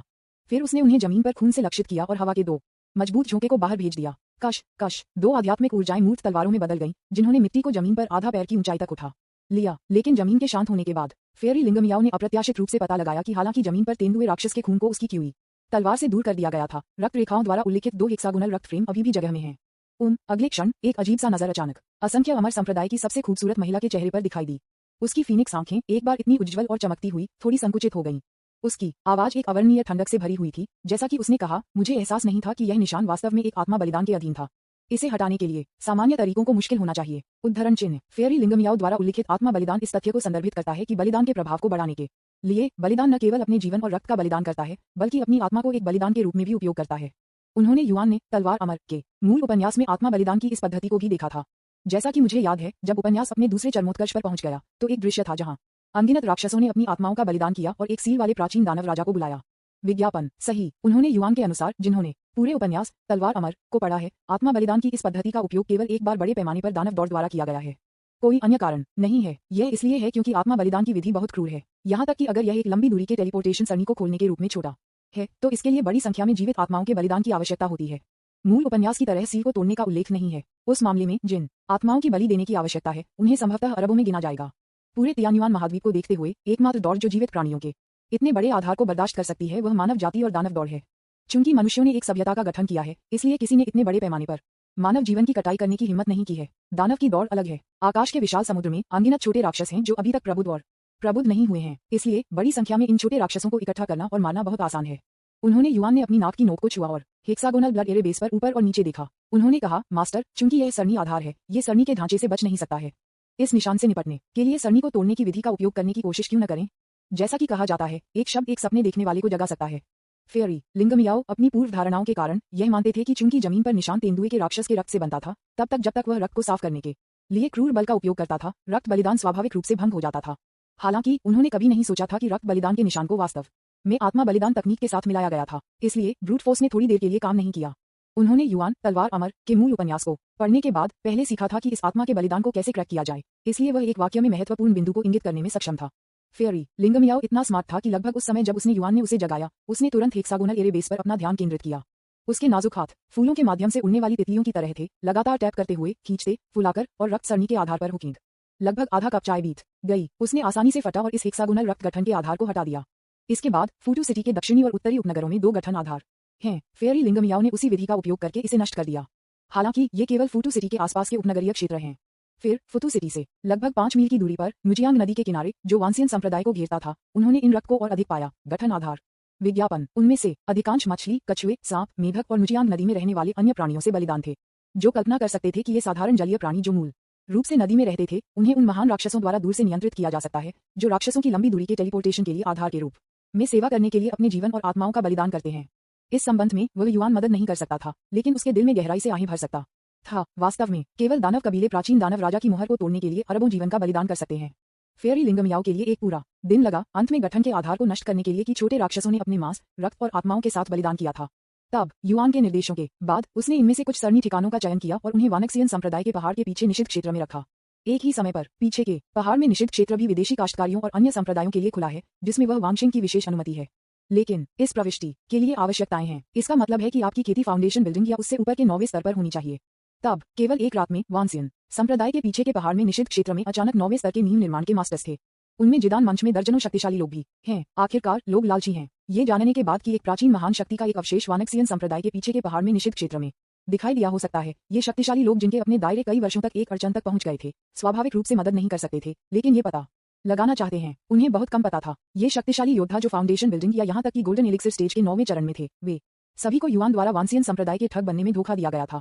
उस रात परी लिंगम याओ द्वारा पीछे के पहाड़ में निषिद्ध क्षेत्र में रखे गए गठन के ठिकानों ने अचानक अनायास सक्रिय करना शुरू कर दिया। लाल बत्ती की चमक के साथ एक पल में 6 भयंकर राक्षसों को तुरंत गठन के आधारों द्वारा गठित रक्त निर्माण के माध्यम से तुरंत टेलीपोर्ट किया गया था। विज्ञापन अध्याय 88 युजियाग सियाओ की इश्कबाजी। जैसे ही 6 महान राक्षस उतरे, उन्होंने तुरंत महसूस किया कि उस जगह के साथ कुछ सही नहीं था जो वे थे। क्या हम वांसियन संप्रदाय के मुख्य शिखर के नीचे एक नश्वर शहर में टेलीपोर्ट करने के लिए सहमत नहीं थे? ये जगह कहाँ है? एक शर्टलेस मध्यम आयु वर्ग के व्यक्ति के साथ, एक बालों वाले चेहरे और एक बड़े मुंह के साथ, जिसे पहली नजर में एक वानर दानव के रूप में पहचाना जा सकता था, तांबे की घंटी की तरह अपनी बड़ी आंखों से आसपास के वातावरण को देखा और घंटी की तरह एक आवाज में चिल्लाया, 6 कान वाले मिमी, आप वानर वास्तव में मजबूत अंगों और सरल दिमागों के साथ बेवकूफ हैं। आप अभी भी सोच रहे हैं कि क्या यह नश्वर शहर के साथ एक समस्या है? हमने जो गठन स्थापित किया है वह मूल रूप से यहाँ सभी 12 सेलेस्टियल फिन को टेलीपोर्ट करने के लिए पर्याप्त था। क्या आपने ध्यान नहीं दिया कि बॉस और अन्य अप्रत्याशित रूप से नहीं आए? जिसने उसे जवाब दिया वह पतले कपड़े में एक आकर्षक महिला थी, जिससे उसकी प्राकृतिक सुंदरता का पता चला। उसके प्रत्येक कान पर एक हरे रंग के सांप को एक वयस्क की उंगली के रूप में मोटा लटका दिया। उसके पास बड़े कूल्हे और एक पतली कमर थी, और जब वह चली गई तो उसकी कमर इतनी झूल गई कि यह एक सांप की तरह रेंगने की तरह लग रहा था।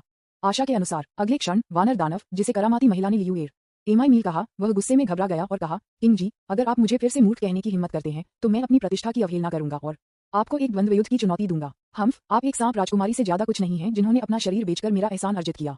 क्या आपको वास्तव में लगता है कि आप इतने महान हैं? महान सांप दानव, जिसे लियूएर मिमी द्वारा किंग जी कहा जाता है, ने उस पर एक भान को तिरस्कारपूर्वक उठाया और कहा, तो क्या होगा अगर मैंने शारीरिक शक्ति के माध्यम से शक्ति हासिल की? इसका मतलब है कि मैं अभी भी बॉस के लिए उपयोगी हूँ, भले ही इसका मतलब है कि मैं उसे अपने गुस्से को दूर करने में मदद कर सकता हूँ।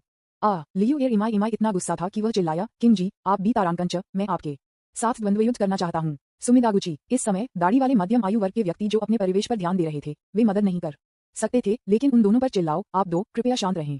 हम गलती से एक प्रवेश कर सकते हैं गठन। मैं कुछ गठन की आभा को बेहोश कर सकता हूँ। मध्यम आयु वर्ग के व्यक्ति के ऊपरी और निचले होंठों पर दाढ़ी थी जो लगभग आधा फुट लंबा था। दाढ़ी बेहद मोटी थी, लगभग उसकी गर्दन को ढक रही थी। दूर से यह एक शेर के अयाल की तरह लग रहा था।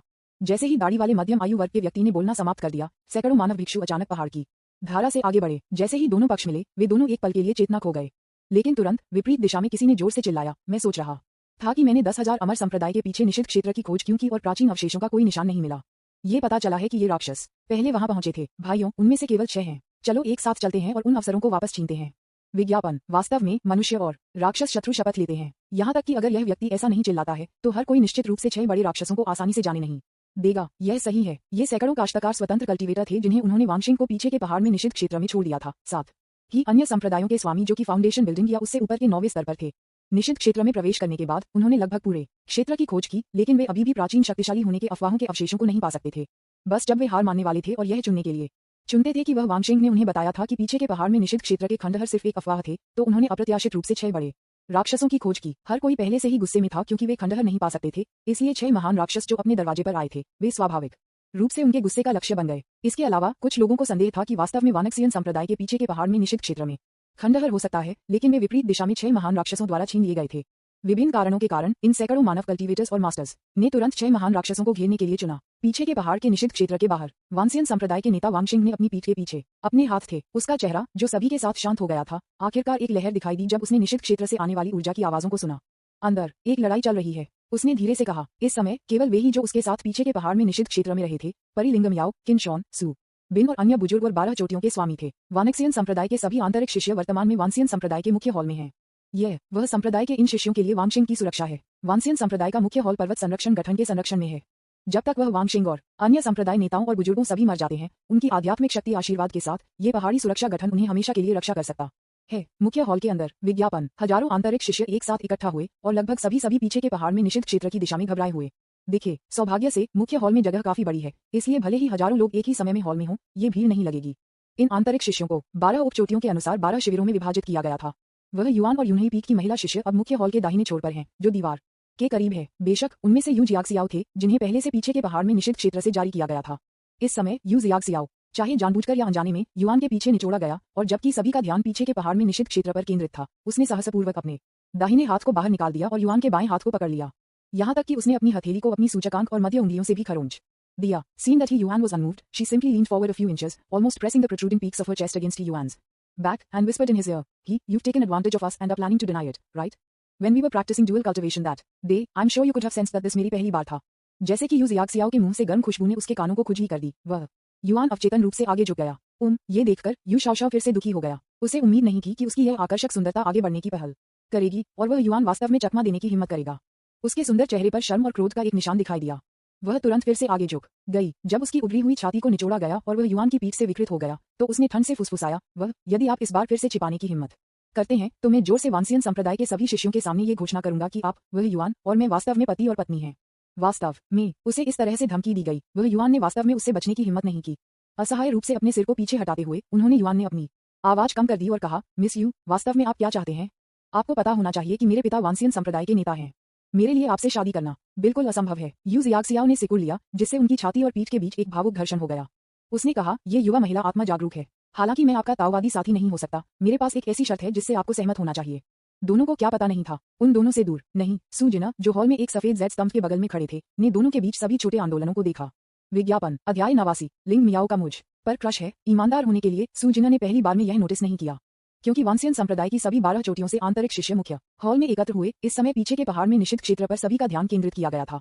आखिरकार मानव जाति और दानव दौड़ के बीच वहां एक महान युद्ध चल रहा था। खंडहरों में अवसरों का पता लगाने के लिए पहाड़ के पीछे निषिद्ध क्षेत्र में घूमने वाले सैकड़ों स्वतंत्र खेती करने वाले, साथ ही अन्य संप्रदायों के स्वामी जो कि फाउंडेशन बिल्डिंग के 9वें स्तर तक पहुंच गए थे, ने उस बड़े राक्षस के खिलाफ लड़ाई लड़ी जो आत्मा बलिदान रक्त गठन का उपयोग करके यहाँ टेलीपोर्ट किया गया था। यदि वांसियन संप्रदाय के पीछे निषिद्ध क्षेत्र में हजारों वर्षों से एक बड़े पैमाने पर गठन नहीं होता, तो मानव और दानव दौड़ के इन दो स्वामी के हमले वांसियन संप्रदाय के मुख्य शिखर को समतल करने के लिए पर्याप्त होते।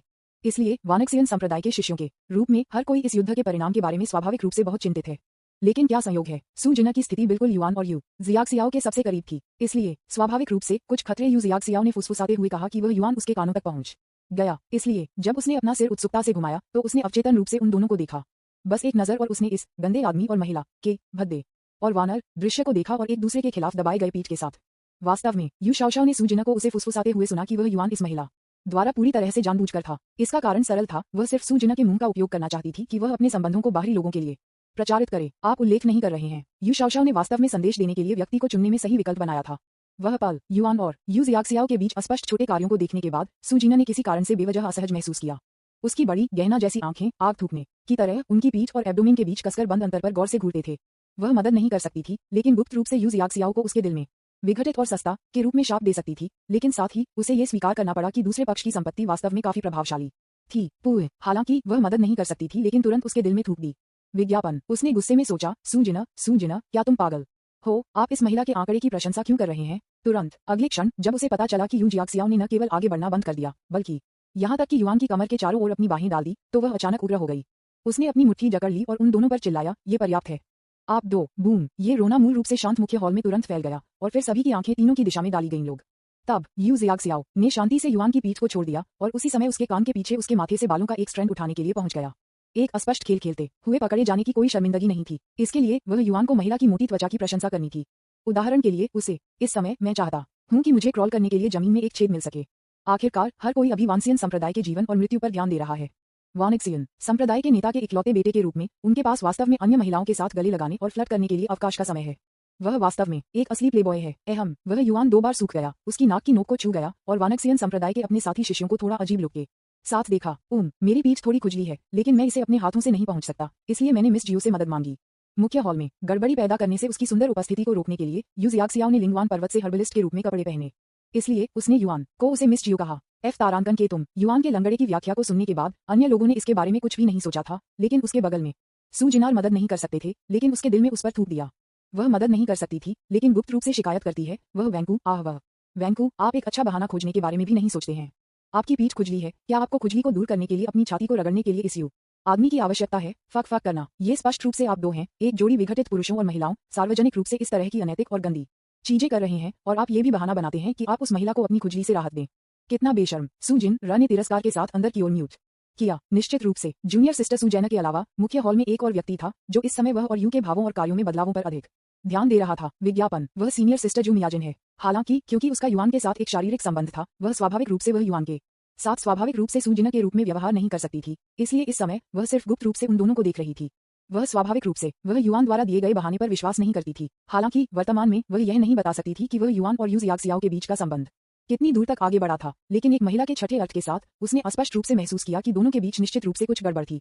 इस बारे में सोचते हुए जू मियाजिन की सुंदर पतला भौहें मदद नहीं कर सकती थीं, लेकिन थोड़ा डूब गईं। सौभाग्य से इस समय परी लिंगम याओ का सुंदर आकृति अचानक हॉल के दरवाजे पर दिखाई दी। वह चारों ओर नजर रखी और भीड़ के बीच युआन की आकृति को देखने के बाद उसकी आंखों में खुशी का एक दुर्लभ संकेत चमक गया। उसने कहा, संकट का समाधान हो गया है। 6 महान राक्षस जिन्होंने आत्मा का इस्तेमाल किया था, वे वांसियन संप्रदाय के पीछे के पहाड़ में निषिद्ध क्षेत्र में टूटने के लिए रक्त गठन का बलिदान करते हैं, सभी गंभीर रूप से घायल हो गए हैं। 5 भाग गए हैं और 1 को पकड़ लिया गया है। संप्रदाय मास्टर वर्तमान में बड़े किन और अन्य लोगों को गंदगी को साफ करने के लिए अग्रणी कर रहा है। मेरा मानना है कि संप्रदाय जल्द ही सामान्य हो जाएगा। 6 महान राक्षस अप्रत्याशित रूप से एक बार में आत्मा बलिदान रक्त गठन से उभरे। ये सुनकर हॉल के सभी शिष्य मदद नहीं कर सकते थे, लेकिन हौंकते हैं। वानक्सियन संप्रदाय के शिष्यों के रूप में जो तियानुवान महाद्वीप के धर्मी गठबंधन में पहले स्थान पर है, वे कैसे नहीं जान सकते थे कि तियानही में महान राक्षस कितने शक्तिशाली हैं। इन महान राक्षसों में से किसी एक की लड़ाकू शक्ति लगभग उतनी ही मजबूत है जितनी कि उनके वानक्सियन संप्रदाय के एक बड़े वानक्सियन संप्रदाय में केवल 20 बुजुर्ग हैं, जिसमें से मास्टर व वांगशिंग और 12 पीक मास्टर्स शामिल हैं। यदि सभी 6 राक्षस एक साथ आए तो उनकी ताकत वानक्सियन संप्रदाय के आधे के बराबर होगी। सौभाग्य से सैकड़ों स्वतंत्र कल्टीवेटर थे, जिन्होंने प्राचीन शक्तिशाली प्राणियों के अवशेषों के साथ अन्य संप्रदायों के स्वामी का पता लगाने के लिए पीछे के पहाड़ में निषिद्ध क्षेत्र में प्रवेश किया, जिन्होंने इस आपदा से बचने के लिए अपने वानक्सियन संप्रदाय की मदद की। अन्यथा मुझे डर है कि उनके वानसियन संप्रदाय को इस बार भारी नुकसान होगा। इसके अलावा इन आंतरिक शिष्यों में से अधिकांश यह नहीं जानते थे कि परी लिंगम याओ ने युआन के मार्गदर्शन में आत्मा के लगभग आधे बलिदान रक्त गठन को नष्ट कर दिया था और केवल निषिद्ध क्षेत्र में एक छोटे से आधे को संरक्षित किया था, पीछे का पहाड़। अन्यथा इस बार यहाँ आने वाले शक्तिशाली राक्षसों की संख्या शायद 6 से अधिक होगी। केवल जब ऐसा होता है तो उनके वानसियन संप्रदाय के दुष्स्वप्न के एक अटूट स्थिति में गिरने की शुरुआत होगी। इस बारे में सोचकर लिंगम याओ फेयरी की खूबसूरत आंखें झड़ गईं और वह मदद नहीं कर सकती थी, लेकिन वह फिर से युआन पर गहराई से नजर डालती है। ऐसा इसलिए है क्योंकि वह अच्छी तरह से जानती थी कि अगर वह युआन पीछे के पहाड़ में निषिद्ध क्षेत्र को खोलने के सरल विचार के साथ नहीं आया था और उसे उन आत्मा बलिदान रक्त संरचनाओं को नष्ट करने में मदद की थी, तो यह उनके वानसियन संप्रदाय के लिए इस तरह से समाप्त होना मुश्किल होगा। चलो वह युआन के बारे में बात करते हैं। जब वह परी लिंगम याओ की टकटकी से मिला तो वह बेवजह स्तब्ध था। कोई रास्ता नहीं, जिस तरह से सुंदर मास्टर मुझे दिखता है उसे देखो। क्या ऐसा हो सकता है कि उसने मुझ पर एक क्रश विकसित किया है? उसके शिष्य विज्ञापन अध्याय 90 द ब्यूटीफुल मास्टर एक मैचमेकर बनना चाहता है। ये बी तारांकन डी। फेयरी लिंगम याओ ने स्वाभाविक रूप से हर उस शब्द को सुना जो उसने युआन ने अभी कहा था, इसलिए इस समय वह युआन की आवाज के कारण लगभग सांस नहीं ले सकती थी। अगर वह यह नहीं मानती कि उसके अपने शिष्य और अन्य शाखाओं के शिष्य हॉल में थे, तो उसने उसे कॉलर से युआन को पकड़ लिया और उसे वानक्सियन संप्रदाय के मुख्य शिखर से फेंक दिया। मैं इतना ज्यादा नाराज हूँ। ये भावना है कि वानसियन संप्रदाय की सबसे खूबसूरत महिला हॉल में सभी के लिए लाती है। जो सबसे अधिक गहराई से छुआ गया था वह निस्संदेह वह युआन था। आखिरकार फेयरी लिंगम याओ के गुस्से का उद्देश्य अभी वह खुद युआन था। ये पहले से ही जून में वर्ष का सबसे गर्म समय था और मुख्य हॉल में 1000 से अधिक आंतरिक संप्रदाय शिष्य एकत्र हुए थे, लेकिन उन्होंने युआन को बेवजह महसूस किया कि उनके बछड़ों से अपने माथे तक चलने वाली ठंड लग रही थी। सौभाग्य से फेयरी लिंगम याओ ने उसे घूरते नहीं रहे। एक पल के बाद सुंदर गुरु ने अपनी टकटकी को वरिष्ठ बहन जू मियाजिन के पास ले लिया और कहा, मियाजिन, मुझे सिर्फ संप्रदाय के मास्टर से निर्देश मिले। उन्होंने पहाड़ के पीछे निषिद्ध क्षेत्र में युद्ध के मैदान की सफाई पूरी कर ली है। हमारे वानक्सियन संप्रदाय के सामने संकट पूरी तरह से हल हो गया है। कृपया यूहाई पीक की बहनों को मुख्य हॉल को एक व्यवस्थित तरीके से छोड़ने और पहाड़ के द्वार पर लौटने के लिए नेतृत्व करें। उद्धरण चिन्ह। ये सुनकर जू मियाजिन ने उस पर जल्दी से सिर हिलाया और कहा, हाँ मास्टर, मैं आपके आदेशों का पालन करूंगा। लेकिन फिर जैसे कि उसने कुछ सोचा था, वह मदद नहीं कर सकती थी, लेकिन फिर से अपनी निष्पक्ष गर्दन को बढ़ा सकती थी। उसके विपरीत परी लिंगम याओ को देख रही थी और कहा, मास्टर, क्या आप केवल यूहाई पीक से बहनों को दूर ले जा रहे हैं? यह कोई आश्चर्य नहीं है कि जू मियाजिन ने ये सवाल पूछा। ऐसा इसलिए था क्योंकि अभी उनके सभी यूनिही शिखर शिष्य महिला नहीं थे। एक पुरुष शिष्य भी था जिसका नाम वह युआन था। फेयरी लिंगम याओ ने थोड़ा सिर हिलाया लेकिन जवाब नहीं दिया, लेकिन इरादा स्वस्पष्ट है। जू मियाजिन ने अपने चेरी होठों को शुद्ध किया और कुछ और नहीं कहा। इसके बजाय उसने सू, जेना और अन्य साथी बहनों को बुलाया और एक के बाद एक वानक्सियन संप्रदाय के मुख्य हॉल को छोड़ दिया। विज्ञापन। तब फेयरी लिंगम याओ ने तब अन्य शाखाओं से शिष्यों को बुलाया ताकि मुख्य हॉल को व्यवस्थित तरीके से खाली कर दिया जा सके। इससे पहले कि वे ये जानते, हॉल में वानक्सियन संप्रदाय के लगभग सभी आंतरिक शिष्यों को छोड़ दिया गया था। केवल वे बचे थे, वह युआन और यू जियाक्सियाओ, जो उसके बगल में एक सफेद जेड स्तंभ के खिलाफ झुक रहा था। उसके नाखूनों को ऊब गया। इस समय फेयरी लिंगम याओ की सुंदर फीनिक्स आंखें, जो दुनिया में सबसे कुशल चित्रकार भी चित्रित नहीं कर सकती थीं, यू जियाक्सियाओ को घूरते हुए, जो बिना किसी झपकी के एक काली पोशाक पहने हुए थे। एक लंबे समय के बाद उसने बहुत ठंडी आवाज में कहा, मैंने आपको पहले कम करके आंका था। मुझे उम्मीद नहीं थी कि आप अपनी कम उम्र के बावजूद बहुत योजना बना रहे हैं। आप अभी वह युआन से चिपके हुए थे। मुझे डर है कि आप चाहते हैं कि आप वानसियन संप्रदाय के लोग गलत समझें कि आप दोनों एक ताओवादी युगल हैं। ये सुनने के बाद कि फेयरी लिंगम याओ ने क्या कहा, यू जियाक्सियाओ ने अपने कंधों को गैर संप्रदाय से कहा और गैर स्पष्ट रूप से कहा, आप जो भी कहते हैं अमर आदरणीय, ठीक है, लेकिन कुछ चीजों के लिए मुझे लगता है कि यह आपके प्रिय शिष्य से पूछना अधिक विश्वसनीय होगा। ओह, फेयरी लिंगम याओ ने अपनी भौहों को थोड़ा ऊपर उठाया। उसने युआन को सार्थक रूप से देखा और कहा, मैं अपने शिष्य के नैतिक चरित्र के बारे में स्वाभाविक रूप से बहुत स्पष्ट हूँ। हालांकि मैं आपको चेतावनी देना चाहता हूँ, मिस यू, कि वह हमारे लिए युआन का महत्व हैवासियन संप्रदाय मेरी समझ से परे है और मुझे यकीन है कि आप इसके बारे में भी जानते हैं। अगर कुछ भी अप्रत्याशित नहीं होता है तो भविष्य में हमारे वानसियन संप्रदाय का उत्तराधिकार शायद वह युआन द्वारा विरासत में मिला होगा। इसलिए इस बिंदु पर उसकी आंखें अचानक तेज हो गईं और उसने कहा, मिस यू, मैं आपको उन अवास्तविक विचारों को अलग रखने की सलाह देता हूँ। आखिरकार आपकी स्थिति के साथ आप दोनों उपयुक्त नहीं हैं। हाँ, यू शाओ, हालांकि फेयरी लिंगम याओ की ठंडी अभिव्यक्ति से भयभीत नहीं था। उसने बहादुरी से अपना नाजुक सिर उठाया और उसे आंख में देखा, ये कहते हुए, फिर मैं पूछ सकता हूँ, अमर आदरणीय, आपकी नज़र में कौन युवान के ताओवादी साथी होने के लिए योग्य है? फेयरी लिंग मियाओ ने शांति से कहा, आपको बताना ठीक है। मैं अपने सबसे बड़े शिष्य से शादी करने का इरादा रखता हूँ। मैं जल्द ही इस शादी को संप्रदाय के मास्टर के साथ व्यवस्थित करूंगा। मुझे यकीन है कि वह युवान खुद को ये देखकर खुश होंगे, है ना? ऐसा कहने के बाद उसने अचानक अपनी टकटकी को युवान में स्थानांतरित कर दिया। यद्यपि वह युवान की राय के लिए पूछ रहा था, उसकी अभिव्यक्ति से पता चला कि वह युवान को बिल्कुल भी मना करने की अनुमति नहीं देगा। कुआ, वह युवान की अभिव्यक्ति बिना किसी कारण के जम गई। विज्ञापन, फेयरी लिंग मियाओ के कदम ने उसे गार्ड से पकड़ लिया। हाँ, उन्होंने स्वीकार किया कि जू मियाजिन के लिए उनके पास कुछ भावनाएं हैं। इसके अलावा एक दुर्घटना के कारण उन दोनों में एक शारीरिक अंतरंगता थी जो दोस्ती से परे चली गई। सख्ती से उन दोनों को ताओवादी साथी बनने के लिए वास्तव में एक खुशहाल चीज थी जिसने युवान को गुप्त रूप से खुश कर दिया। लेकिन समस्या है, मूल भूखंड के अनुसार वरिष्ठ बहन जू मियाजिन नहीं, आपके सुंदर मास्टर जूनियर बहन सू जैना, यू जियाक्सियाओ और पेंगलाई मंडप के संत शामिल हैं। उन सभी को जू लुचा का हरम होना चाहिए। जू लुचा को अभी तक पूरी तरह से निपटा नहीं गया है। अगर वह युवान और मैं वरिष्ठ बहन के साथ बलों को जोड़ती हूँ तो ये जू लुचा को चेहरे पर थप्पड़ मारने जैसा होगा।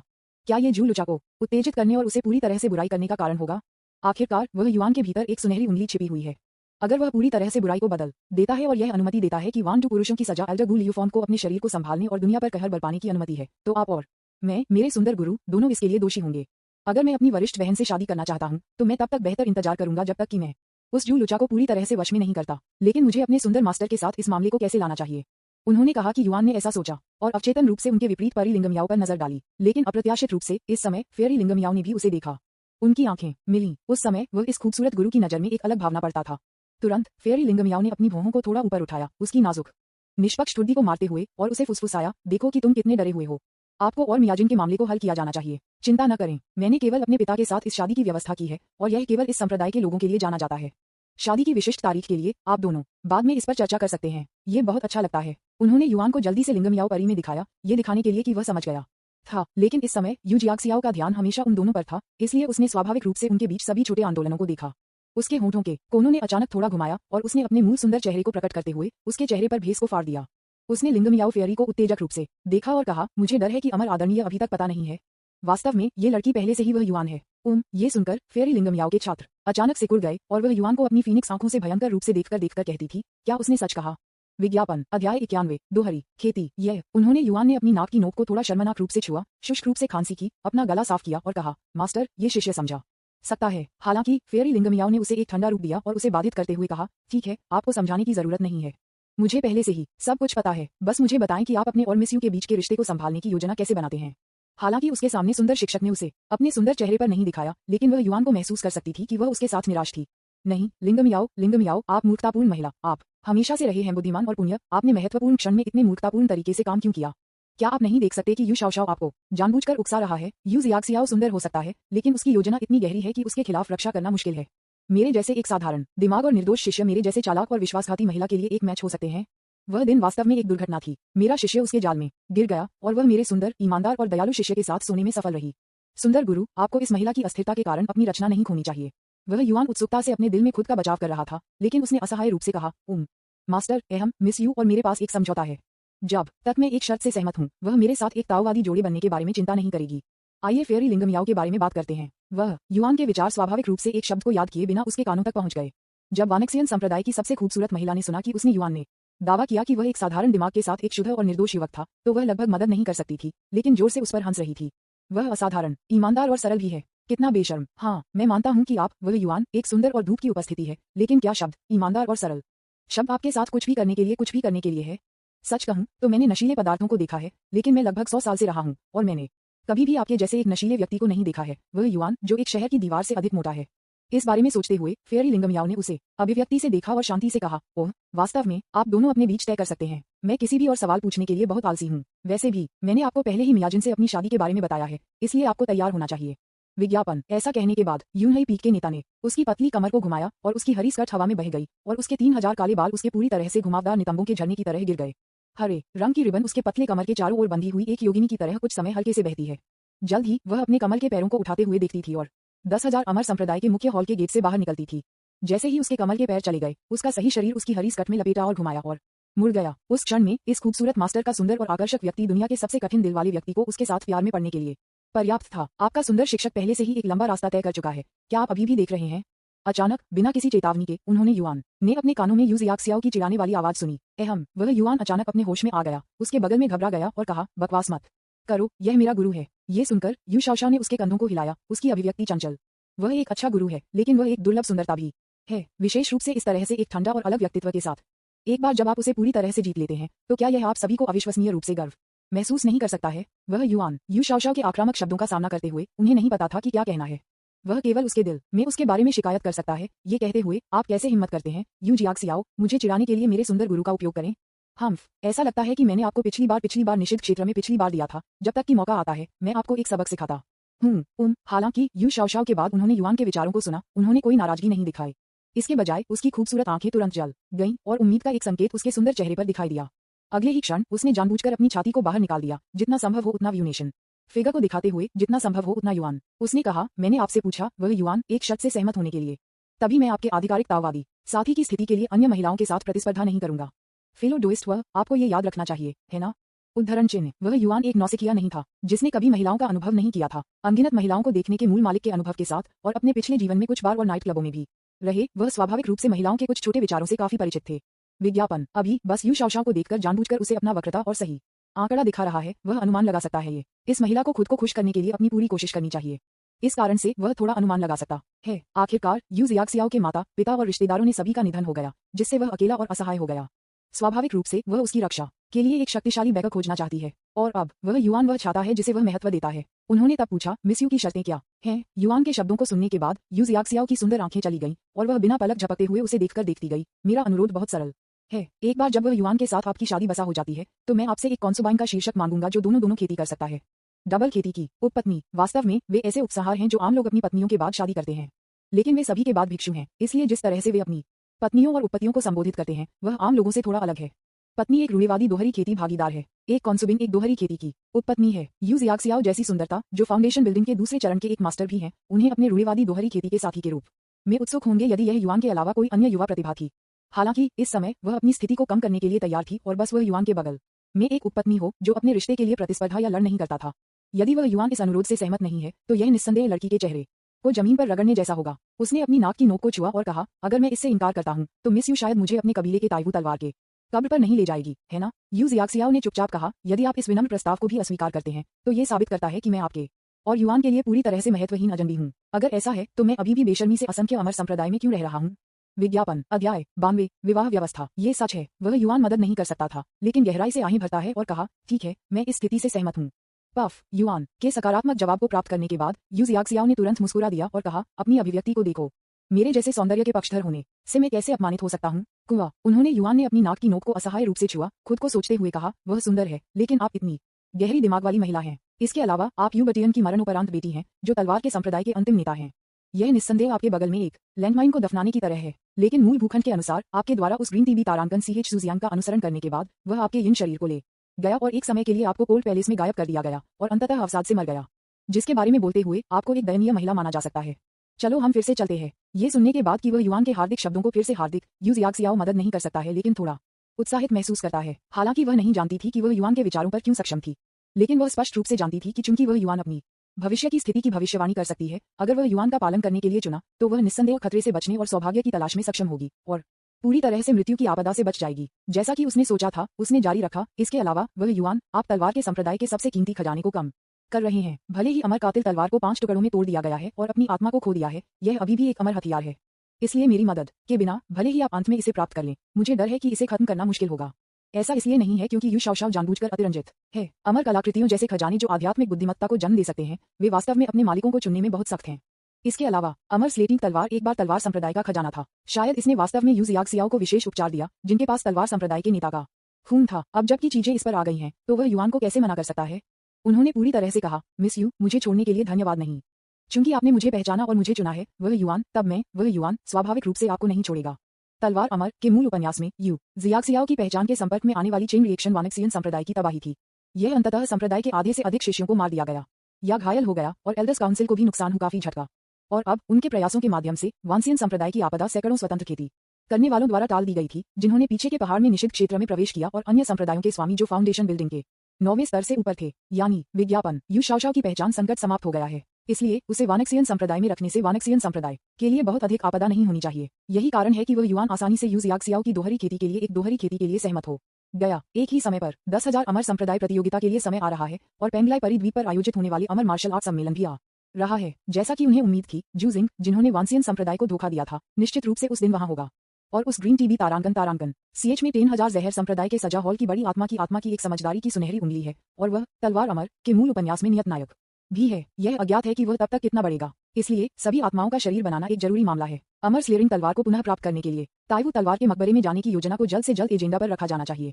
इस अवधि के दौरान जिफू में जेनेक्सियन पैलेस में वान डू के क्लोन ने उसे एक संदेश भेजा, जिसमें उसे जल्द से जल्द 9 पैटर्न स्टोन खोजने के लिए यात्रा पर सेट करने का आग्रह किया गया।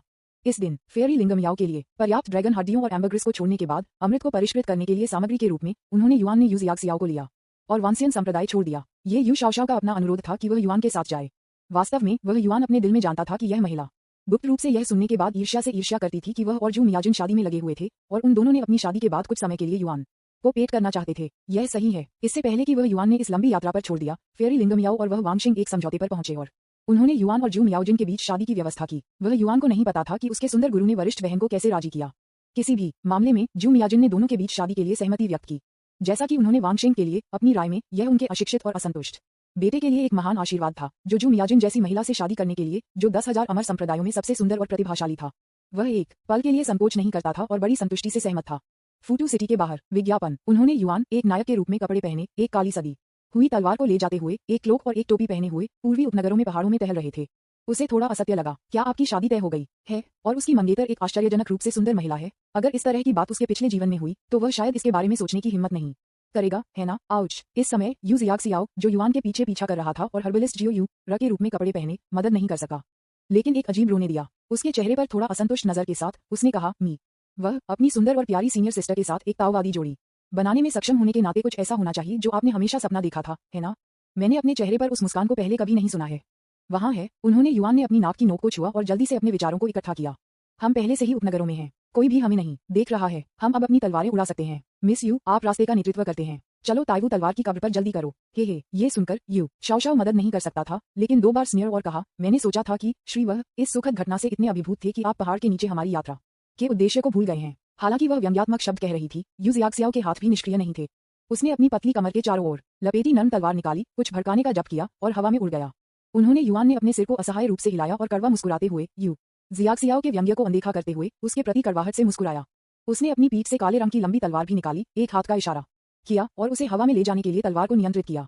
उन दोनों ने सीधे पूर्व की ओर उड़ान भरी, एक सामने और एक पीछे। वे लगभग आधे दिन के लिए इस तरह से उड़ गए और केवल जब उन्हें लगा कि उनके शरीर में आध्यात्मिक ऊर्जा थोड़ी थक गई थी, जो वे उतरते थे। आगे एक छोटा सा शहर है जो काफी समृद्ध दिखता है। केवल जब वे करीब आ गए तो उन्होंने इस छोटे से शहर के गेट पर उत्कीर्ण 3 बड़े सील पात्रों को नोटिस किया, जो लंबे समय से हवा, बर्फ, बारिश और ठंड से उत्पन्न हुए थे। युयांग सिटी। वह युआन ने खुद को म्यूट कर दिया और अपनी छाप में ये जगह ताई संप्रदाय के क्षेत्र से संबंधित लग रही थी।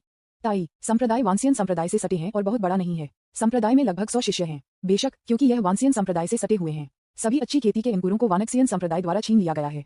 ताई संप्रदाय द्वारा भर्ती किए गए शिष्य स्वाभाविक रूप से औसत दर्जे की प्रतिभा के हैं और 100 से अधिक शिष्यों का दायरा नींव स्थापना के चरण से नीचे है। एकमात्र संप्रदाय नेता जो मुश्किल से एक शक्तिशाली के रूप में अर्हता प्राप्त कर सकता था, केवल गोल्डन कोर स्टेज के माध्यम से टूट गया था। इसके अलावा जब वह अवसरों की तलाश करने के लिए वानक्सियन संप्रदाय के पीछे के पहाड़ में निषिद्ध क्षेत्र में गया तो वह 6 महान राक्षसों द्वारा मारा गया और आंतरिक चोटों का सामना करना पड़ा। विज्ञापन। अध्याय 93। नियंत्रण में असमर्थ। युयांग शहर में प्रवेश किया। उन दोनों को पता चला कि युयांग सिटी, जो मूल रूप से फ्यूटू सिटी के केवल आधे क्षेत्र पर कब्जा करने के लिए लग रहा था, वास्तव में फ्यूटू सिटी की तुलना में बहुत अधिक समृद्ध था। सड़कें, जो शुरू करने के लिए विस्तृत नहीं थीं, अब कारों और लोगों के साथ भीड़ थीं और विक्रेता एक दूसरे से बात कर रहे थे और एक दूसरे को जोस्टिंग कर रहे थे, उस बिंदु पर जहां लोग लगभग कंधे से कंधा मिलाकर थे। सड़क पर हलचल भरी भीड़ को देखते हुए, हवा में पसीने की मजबूत गंध और कुछ अज्ञात तीखी गंध को सूंघते हुए यू जियाक्सियाओ अचानक डूब गया और थोड़ा फांस गया, ये कहते हुए कि वह युआन, क्या आप सुनिश्चित हैं कि आप यहाँ रुकना चाहते हैं? उन्होंने कहा कि युआन ने शांति से कहा, वास्तव में मुझे साधारण नश्वर का ये जीवन लगता है। एक दिन में 3 भोजन के लिए ऊधम मचाते हैं, बहुत वास्तविक हैं। इस दुनिया को देखते हुए कितने लोग वास्तव में उपवास और सांस लेने का अभ्यास कर सकते हैं? खेती के रास्ते पर लग रहे हैं। ज्यादातर लोग सिर्फ औसत दर्जे में अपने जीवन के माध्यम से भागते हैं। ये सुनकर यू जियाक्सियाओ ने अपने चेरी के होंठों को थोड़ा खोला और उसके सुंदर चेहरे पर आश्चर्य का एक नजर दिखाई दी।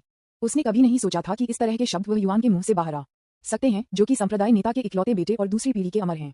आखिरकार उसकी राय में वह युआन, स्वर्ग का एक प्रिय, जो तियान्युआन महाद्वीप में नंबर 1 संप्रदाय से आया था, बचपन से ही खराब हो गया था और घंटियों और ड्रमों के साथ एक शानदार जीवन जी रहा था। वह लोगों की पीड़ा के बारे में कैसे परवाह कर सकता है? क्या अधिक है, उनका वानक्सियन संप्रदाय अमर खेती का एक प्रमुख संप्रदाय है। एक कल्टीवेटर के रूप में किसी की स्थिति साधारण नश्वर की तुलना में अधिक है। इस स्थिति में वह युवान अभी भी इस तरह की भावना को व्यक्त कर सकता है जिसने स्वाभाविक रूप से यू जियाक्सियाओ को आश्चर्यचकित कर दिया है। उसकी खूबसूरत आंखें झड़ गईं जैसे उसने युवान को दिखावा किया, ये कहते हुए, वह युवान, आप वास्तव में मुझे हर बार आश्चर्यचकित करने का प्रबंधन करते हैं। आप एक घृणित युवा हैं जिसे हर कोई घृणा करता है, फिर भी आप अपने परिवारों के लिए प्रदान करने के लिए संघर्ष कर रहे आम लोगों की कठिनाइयों को समझते हैं। आप किस तरह के कीमती युवक हैं? इस पियरलेस सुंदरता के धधकते टकटकी से मिलते हुए वह युवान ने अपने बगल में नजर डाली और कहा, क्यों ऐसा लगता है कि मिस यू का मेरे लिए स्नेह वह और भी अधिक गहरा हो गया है ना? मूल रूप से उन्होंने ये कहा कि यह जानबूझकर यू जियाक्सियाओ को चिढ़ाने के इरादे से। अप्रत्याशित रूप से उनके शब्दों को सुनने के बाद यू जियाक्सियाओ के होठों ने एक शैतानी चाप में थोड़ा घुमाया, उसके कंधों को सिकोड़ दिया और कहा, आप सही हैं, मेरे पास आपके लिए एक नया शौक है, इसलिए अगली बार मैं अपने अधिकारों को दोहरी खेती के उपकार के रूप में प्रयोग करने के लिए तैयार हूँ। वह युवान स्तब्ध था और कहा, एक उपपत्नी की शक्ति जो दोहरी खेती का अभ्यास करती है, वह क्या है? यू शाओशाओ रहस्यमय तरीके से मुस्कुराया और जवाब नहीं दिया। इसके बजाय उसने निकटतम सराय की ओर इशारा किया और कहा, क्या आप अपनी यात्रा पर जारी रखने से पहले कुछ समय के लिए युयांग सिटी द्वारा रुकने की योजना नहीं बना रहे हैं? वहां पर एक सराय है, हमें वहां एक कमरा क्यों नहीं मिलता है? आराम करें और कुछ आवश्यकताएं खरीदें। वह युवान नॉनकमिटल बने रहे, इसलिए वे दोनों भीड़ के माध्यम से सीधे चले गए और लॉन्गमिन नामक सराय में आए और दूसरी मंजिल पर एक निजी कमरे के लिए कहा। विज्ञापन, वे दोनों भिक्षु हैं जो आकाश का उपयोग कर सकते हैं कंबल के रूप में और एक बिस्तर के रूप में जमीन, इसलिए उन्हें आराम करने के लिए बिस्तर पर लेटने की जरूरत नहीं है, इसलिए ऊपर एक कमरा उन दोनों के लिए ध्यान और आराम करने के लिए पर्याप्त था। लेकिन कमरे में प्रवेश करने के बाद उन्होंने युवान को लगा कि कुछ सही नहीं था। ऐसा इसलिए था क्योंकि यू जियाक्सियाओ तुरंत ध्यान में क्रॉस लेग नहीं बैठा था, लेकिन इसके बजाय उसकी छाती पर उसकी बाहों को मोड़ दिया। उसने दरवाजे के खिलाफ अपनी सुंदर पीठ को झुक दिया, उसकी संकीर्ण और लंबी आंखें आकर्षक थीं, उसके होंठों के कोने पर मुस्कान के संकेत के साथ, और उसे सीधे देखा। किसी कारण के लिए इस तरह के एक आकर्षक आसन में इस पियरलेस सुंदरता से घूरने से वह युवान को अपने निचले पेट में एड्रेनालाइन का एक उछाल महसूस करता है। उसकी बात करें तो यू शाओशाओ एक आश्चर्यजनक सुंदरता है जिसकी उपस्थिति परिलिंगमयाओ की प्रतिद्वंद्वी हो सकती है। इसके अलावा उसने जानबूझकर इस समय एक दिल पाउंडिंग और मोहक मुद्रा बनाई है। मुझे डर है कि कोई भी सामान्य आदमी इसे सहन नहीं कर पाएगा है ना? गुल, उन्होंने युवान को अवचेतन रूप से निगल लिया और कठिनाई के साथ कहा, मिस यू, तुम क्या कर रहे हो? यू जियाक्सियाओ ने अपने कमल के पैरों को स्थानांतरित कर दिया और धीरे धीरे उससे संपर्क किया। लोट्स पैरों के उठाने और कम होने के साथ बोलबाला और आकर्षक शरीर, मोटा पतला कमर और छाती के सामने एकदम सही मोटा नितंबों की जोड़ी को ऊपर लाया जो एक लयबद्ध तरीके से चल रहा था। अभी इस पियरलेस सौंदर्य द्वारा प्रदर्शित आकर्षण शायद दुनिया के सबसे कठिन दिल वाले आदमी को उसके साथ प्यार में पड़ने के लिए पर्याप्त है ना? वह युवान खुद को एक सामान्य आदमी मानता है, क्या अधिक है? वह अभी बहुत पहले नहीं थे। इस सुंदर महिला के साथ एक गहन बातचीत थी और वह अपनी त्वचा के हर इंच को अपनी काली पोशाक के नीचे बहुत अच्छी तरह से जानता था। इसलिए इस समय यू जियाक्सियाओ के हाथों और पैरों के मोहक आंदोलनों का सामना करते हुए उन्होंने महसूस किया कि खुद को नियंत्रित करना विशेष रूप से मुश्किल था। तथापि यह उसके लिए सबसे रोमांचक बात नहीं थी। वास्तव में उसने युवान को पूरी तरह से खुद को खो दिया था कि जब यू जियाक्सियाओ धीरे धीरे उसके सामने चला गया तो उसने अचानक अपनी लचीली छोटी जीभ को फैला दिया, अपनी जीभ की नोक को घुमाया, उसके चेरी होठों को चाटा और फिर एक मोहक नजर के साथ उसे देखा। विज्ञापन, बूम। उस पल में उन्होंने युवान को अचानक महसूस किया जैसे कि उसका सिर बिजली गिर गया हो। उसका पूरा शरीर एक अज्ञात बल द्वारा खींचा हुआ लग रहा था और उसने एक बड़ा कदम आगे बढ़ाया जैसे कि एक भूत के पास। फिर उन्होंने अपनी बाहों को यू जियाक्सियाओ की पतली कमर के चारों ओर रखा जो इतना पतला था कि यह एक हाथ में आयोजित किया जा सकता था, और उसके चेरी होठों को जमकर चूमा। एक लंबे समय के बाद उनके होंठ भाग गए। यू जियाक्सियाओ का नाजुक शरीर कीचड़ के एक पोखर की तरह था और वह युवान की बाहों में सीमित हो गया। उसके ज़ैद सफेद पैरों ने कसकर युवान की गर्दन को गले लगा लिया। उसने अपनी संकीर्ण आकर्षक आंखों से उसे शर्मिंदा किया और कहा, वह लैंग है, मैं कमजोर हूं और पिटाई नहीं कर सकती। मुझे आशा है कि आप मुझ पर दया करेंगे। परी, यह वह युवान की अपनी बाहों में नाजुक सुंदरता का अंतिम मूल्यांकन था, जबकि वह अभी भी स्पष्ट था। कमरे में हार्मोनल वातावरण लगभग एक अभूतपूर्व विस्फोट बिंदु पर पहुंच गया। अगला पल उन दोनों ने एक दूसरे के अतिरिक्त कपड़े उतार दिए और एक पल में वे नग्न थे। यह पहली बार नहीं है, इसलिए बाद की प्रगति एक प्राकृतिक प्रगति थी। चुंबन, दुलार और पर्याप्त फोरप्ले दोनों पक्षों को शारीरिक और मानसिक दोनों तरह से आनंद की स्थिति में ला सकते हैं। ये सबसे अच्छा दोहरी खेती के प्रभाव को प्राप्त करने का एकमात्र तरीका है। सौभाग्य से जब लिंजी ने हमला किया तो वह युवान का दिमाग अचानक स्पष्ट हो गया और उसने उन दोनों के चारों ओर एक छोटा सा साउंड प्रूफ गठन स्थापित किया। इस तरह के गठन को सिर्फ जेनेक्सियन पैलेस में वान डू क्लोन द्वारा बहुत पहले नहीं किया गया था, लेकिन उन्होंने कभी नहीं सोचा था कि पहली बार जब वह इसका इस्तेमाल करेंगे तो एक महिला के साथ दोहरी खेती का अभ्यास करना होगा। निश्चित रूप से अपनी दोहरी खेती के लाभों को अधिकतम करने के लिए वह युवान यू जियाक्सियाओ को याद दिलाना नहीं भूलते थे ताकि सुनु हॉट सूत्र में वर्णित सूत्र के अनुसार अपनी आध्यात्मिक ऊर्जा को प्रसारित किया जा सके। उसी समय उन्होंने उसे कई कठिन चालें करने के लिए भी निर्देशित किया। विज्ञापन, अध्याय 94, बारिश और ओस को समान रूप से साझा करने की आवश्यकता है। सौभाग्य से यू शाओशाओ नींव निर्माण चरण में एक कल्टीवेटर है और उसका शरीर का लचीलापन आम लोगों से बहुत परे है। अन्यथा कुछ आंदोलनों वह युवान अनुरोध किया शायद उसके नाजुक शरीर को तोड़ देगा। मैं वास्तव में नहीं जानता कि इस आदमी ने इन शर्मनाक मुद्राओं को कहाँ सीखा है। भले ही यू शाओशाओ इतना बहादुर था, लेकिन वह इसे दिखाने के बाद शर्माने में मदद नहीं कर सकती थी। लेकिन यह अजीब है, इन कठिन मुद्राओं का उपयोग करने के बाद जब दोहरी खेती का अभ्यास करना जारी रखा गया तो न केवल शारीरिक और मानसिक आनंद अपने चरम पर पहुंच गया, बल्कि शरीर में आध्यात्मिक ऊर्जा का संचलन भी बहुत चिकना हो गया।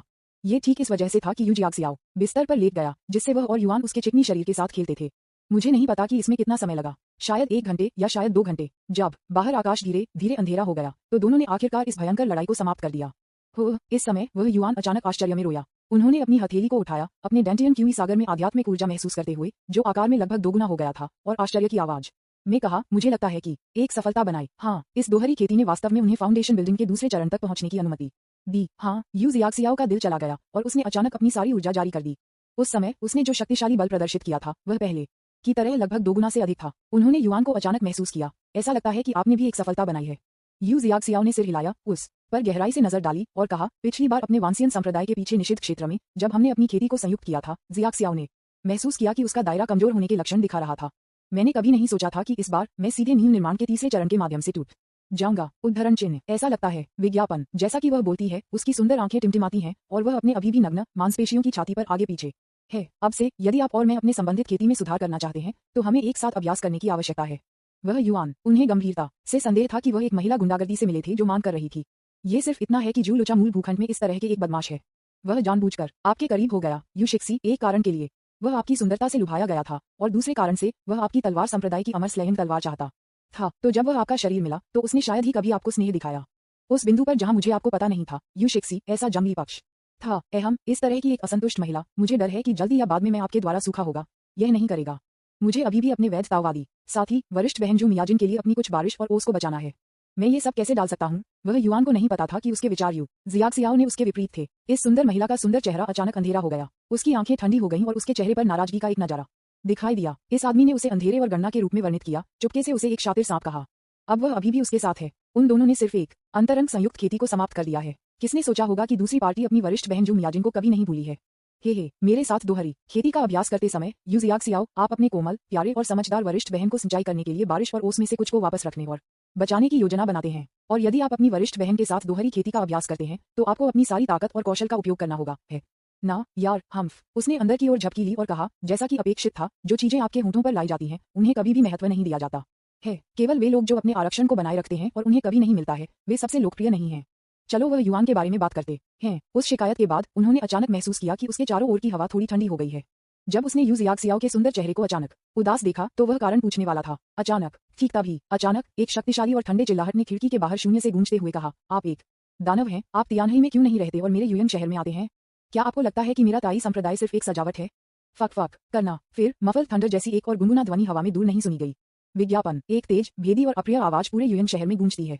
लियू ताई, आप और मैं पुराने प्रतिद्वंद्वी हैं। हमने वर्षों में कम से कम 8 बार लड़ाई लड़ी है, अगर 10 बार नहीं 10 ही। लेकिन क्या आपने कभी मेरे खिलाफ ऊपरी हाथ प्राप्त किया है? क्या अधिक है? आपकी आवाज स्पष्ट रूप से अब थोड़ी कमजोर लगती है। मुझे डर है कि आपको कुछ गंभीर आंतरिक चोटें आई हैं। हम्फ, अगर मैं बॉस और अन्य लोगों को खोजने की जल्दी में नहीं था तो मुझे आपके युयंग शहर में हंगामा करने में कोई दिलचस्पी नहीं होगी। क्या आपको लगता है कि आप अभी भी युयांग शहर में लोगों की रक्षा कर सकते हैं? लॉन्गमेन इनकी दूसरी मंजिल पर कमरे में यू जियाक्सियाओ ने अपनी आवाज को कम कर दिया और कहा, ये ताई संप्रदाय के नेता लियू ताई है। ऐसा लगता है कि जो इसे उकसाने के लिए आया था वह तियानही का एक दानव राजा है। उसने युआन ने सिर हिलाया। उन्हें लियू ताई की कुछ छाप थी। तलवार अमर के मूल उपन्यास में दूसरी पार्टी भी हजारों अमर लोगों में से एक थी जिन्होंने तलवार के संप्रदाय के अवशेष यू जियाक्सियाओ की निंदा की थी। हालांकि दुष्ट कल्टीवेटर्स और राक्षसों ने उनके साथ वानक्सियन संप्रदाय में घुसपैठ की और यू जियाक्सियाओ की निंदा की। स्थिति मनुष्यों और राक्षसों के बीच युद्ध में बदल गई। अंतिम, ऐसा लगता है कि लियू ताई ने भी उस लड़ाई में एक दानव राजा के साथ मृत्यु हो गई और मरना और गायब हो गया। बाद में उसके ताई संप्रदाय को उसके नेता की मृत्यु के कारण मौके पर भंग कर दिया गया और धीरे धीरे उसके बारे में कोई खबर नहीं थी। हालांकि क्योंकि उन्होंने युआन ने वानसियन संप्रदाय की लड़ाई के कथानक को फिर से लिखा, ताई संप्रदाय के अंत भी मूल से विचलित हो गए। नतीजतन लियू ताई वर्तमान में 6 दानव राजाओं को घेरते हुए वानक्सियन संप्रदाय के पीछे के पहाड़ में निषिद्ध क्षेत्र में घायल हो गए थे। लेकिन उनका जीवन खतरे में नहीं था। इसलिए जब एक दानव राजा का सामना करना पड़ रहा है जो परेशानी को भड़काने के लिए युयांग शहर आता है तो वह पूरे युयांग शहर के निवासियों की रक्षा के लिए समय पर दिखाई दे सकता है। इस समय लियू ताई की आवाज आत्मविश्वास से भरी हुई थी। जान जियू, आपने इसे स्वयं कहा है, हमने 8 बार से कम नहीं किया है और न तो हम में से कोई भी दूसरे को हरा सकता है। यहाँ तक कि अगर मैं अब बीमार हूँ तो आप बहुत बेहतर नहीं हैं। क्या आप हैं? मैं देख रहा हूँ कि आप थक गए हैं और मुझे यकीन है कि आपने हमारे मानव क्षेत्र तक पहुँचने के लिए आकाश सागर को पार करने के लिए एक भारी कीमत चुकाई होगी। इसलिए यदि हम वास्तव में उड़ने के लिए आते हैं तो ये कहना मुश्किल है कि कौन जीत जाएगा। मैं बस एक बार यह कहूंगा, युयांग सिटी में आपके 12 स्वर्गीय राक्षसों का कोई नेता नहीं है। यदि आप उसकी तलाश कर रहे हैं तो कहीं और जाएं।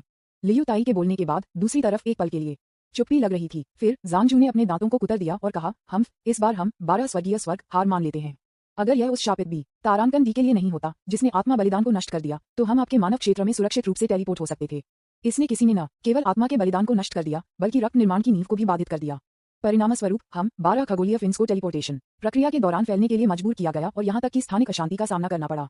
अन्यथा अगर मैं अपने प्रमुख में होता तो मैं निश्चित रूप से रक्त के लिए तुम्हारा एक शहर बलिदान करता। विज्ञापन अध्याय 95 दूर डरा हुआ दानव दौड़ अभी भी दानव की दौड़ है। उनकी जीवन के लिए कोई श्रद्धा नहीं है। वे अक्सर नरसंहार शहरों का नरसंहार करते हैं या बलिदान के लिए बड़ी संख्या में आत्माओं को पकड़ते हैं। लियू ताई की आवाज सख्ती से भरी हुई थी, जैसा कि उन्होंने कहा, जियोनक 11, आपने बिना अनुमति के हमारे मानव क्षेत्र पर आक्रमण किया है और आप भी इस तरह के अपमानजनक शब्दों को बोलने की हिम्मत करते हैं और मुझे धमकी देते हैं। क्या आपको लगता है कि मैं एक नर्म उत्पीड़न हूं कि आप एक अच्छा स्वभाव है? फक करना, उन्होंने तिरस्कार के साथ कहा और कहा, आप युयांग शहर का नरसंहार करने की कोशिश कर सकते हैं और मैं देखूंगा कि क्या मैं आपके सभी वंशजों को नहीं मारता। इस समय वह युआन, जो नीचे लॉन्ग में इनकी दूसरी मंजिल पर एक कमरे में था, अचानक कुछ महसूस हुआ। उसने खुद से सोचा कि यह जोंग-जू, जिसने 12 स्वर्गीय बुराइयों में से एक होने का दावा किया था, वास्तव में एक भालू था जिसने खुद को एक महान दानव में खेती की थी। कोई आश्चर्य नहीं कि इसकी आवाज थोड़ी सी लगती है जैसे कि अतीत में देखी गई पशु दुनिया में भूरे भालू के कर्कश गर्जना। लेकिन लियू ताई को लगता है कि उसके पास एक अच्छा स्वभाव है, लेकिन मुझे विश्वास करना मुश्किल क्यों है? उसके और जोंग-जू के बीच छिटपुट बातचीत से कोई भी संप्रदाय नेता के गर्म स्वभाव को महसूस कर सकता है। मुझे डर है कि अगर संप्रदाय के मास्टर लियू को वानक्सियन संप्रदाय के पीछे के पहाड़ में निषिद्ध क्षेत्र में आंतरिक चोटें नहीं हुई तो वह खो गया होगा नियंत्रण और उस जोंग शी के साथ लड़ने के लिए भाग गया, है ना? आप उल्लेख नहीं कर रहे हैं। लियू ताई द्वारा धमकी दी जाने के बाद जोंग यू वास्तव में बहुत अधिक आज्ञाकारी हो गया। फिर उसकी आवाज थोड़ी कमजोर हो गई क्योंकि उसने कहा, ठीक है, तुम एक निर्दयी लियू हो, लेकिन बहुत शालीन नहीं है। लियू ताई, एक बार जब मैं मालिक और अन्य लोगों को ढूंढता हूं तो मैं निश्चित रूप से वापस आऊंगा। फिर हवा को तोड़ने की आवाज की। ऐसा लग रहा था कि लियू ताई के दबाव में जोंग क्यूई ने युयांग शहर के ऊपर रहने की हिम्मत नहीं की और हवा पर उड़ने के लिए चुना। विज्ञापन इसमें एक पल नहीं लगेगा। 2 बड़े लोगों की आभा से भयभीत युयांग सिटी के नागरिकों ने लियू ताई के प्रति आभार व्यक्त किया। लियू ताई ने बहुत कुछ नहीं कहा, लेकिन बस नीचे सड़क पर इकट्ठा हुए लोगों को शांति से लहराया, फिर अपने हाथों को अपनी पीठ के पीछे रख दिया और युयांग शहर से बाहर चले गए। युयांग सिटी इस बार परेशानी में पड़ने वाला है। इस समय उन्होंने युआन के दिमाग में अचानक जिफू जेनेक्सियन पैलेस में वान डू फिनशिन से एक आवाज संचरण सुना।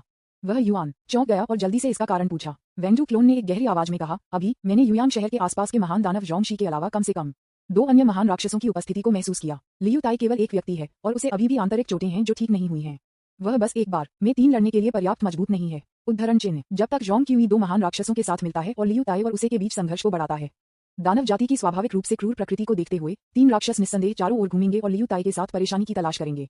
तब लियू ताई और युयांग शहर को नुकसान होगा। वास्तव में युयांग सिटी के बाहर 2 शक्तिशाली राक्षस हैं। ये सुनने के बाद उन्होंने युआन को अपने दिल में अचानक जकड़न महसूस किया। उस समय उन्होंने अपनी आंखों से देखा कि परिलिंगमियाओं ने अधिकांश आत्मा बलिदान सरणी आधार को नष्ट कर दिया, केवल एक छोटा सा हिस्सा छोड़ दिया और इसे वानक्सियन संप्रदाय के पीछे के पहाड़ में निषिद्ध क्षेत्र में फेंक दिया।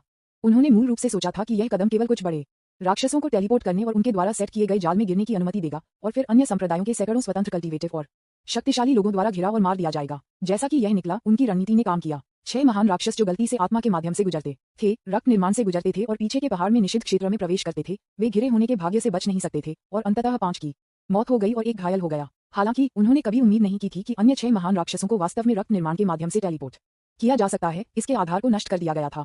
यद्यपि उनके ट्रांसमिशन मार्गों को रक्त सरणी आधार के विनाश के कारण तितर बितर करने के लिए मजबूर किया गया था, लेकिन उन्हें स्थानिक अशांति का भी सामना करना पड़ा।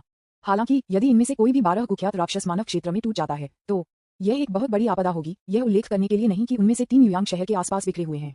ये ताई संप्रदाय के लिए एक विनाशकारी आपदा है जिसमें केवल एक शक्तिशाली जिंदा स्टेज मास्टर है। विज्ञापन ये सोचकर वह युआन अचानक लग रहा था कि उसने अपना मन बना लिया है। उन्होंने जेनेक्सियन हॉल में वेंडू क्लोन के प्रति सम्मानपूर्वक कहा, वरिष्ठ, मुझे आशा है कि आप मुझे 2 महान राक्षसों का विशिष्ट स्थान बता सकते हैं। मुझे इन 3 राक्षसों को सभा से रोकने का एक तरीका मिलेगा। ओह, ये सुनकर वान डू चेंग तियाओ का क्लोन मदद नहीं कर सकता था, लेकिन उसकी खूबसूरत आंखों में आश्चर्य का संकेत प्रकट करता है। उन्होंने कहा, उन 2 महान राक्षसों उनमें से सबसे कमजोर गोल्डन कोर के 8वें स्तर की खेती का स्तर है। क्या आप सुनिश्चित हैं कि आप इस मामले में हस्तक्षेप करना चाहते हैं? आपको पता होना चाहिए कि आपके वर्तमान खेती के स्तर के साथ भले ही 3 राक्षस सभी घायल हों, वे ऐसे लोग नहीं हैं जिन्हें आप उकसा सकते हैं। उन्होंने युआन ने एक गहरी सांस ली और असहाय रूप से कहा, जिसके बारे में बोलते हुए मैं उस आपदा के लिए भी जिम्मेदार हूं जो ताई संप्रदाय और युयांग शहर के लोगों को बताती है। अगर मैंने अपने गुरु को फोटो सिटी के आसपास के गठन आधार को नष्ट करने के लिए डिजाइन नहीं किया होता तो 12 स्वर्गीय बुराइयों के टेलीपोर्टेशन स्थान सभी मेरे वानसियन संप्रदाय के क्षेत्र के भीतर होंगे।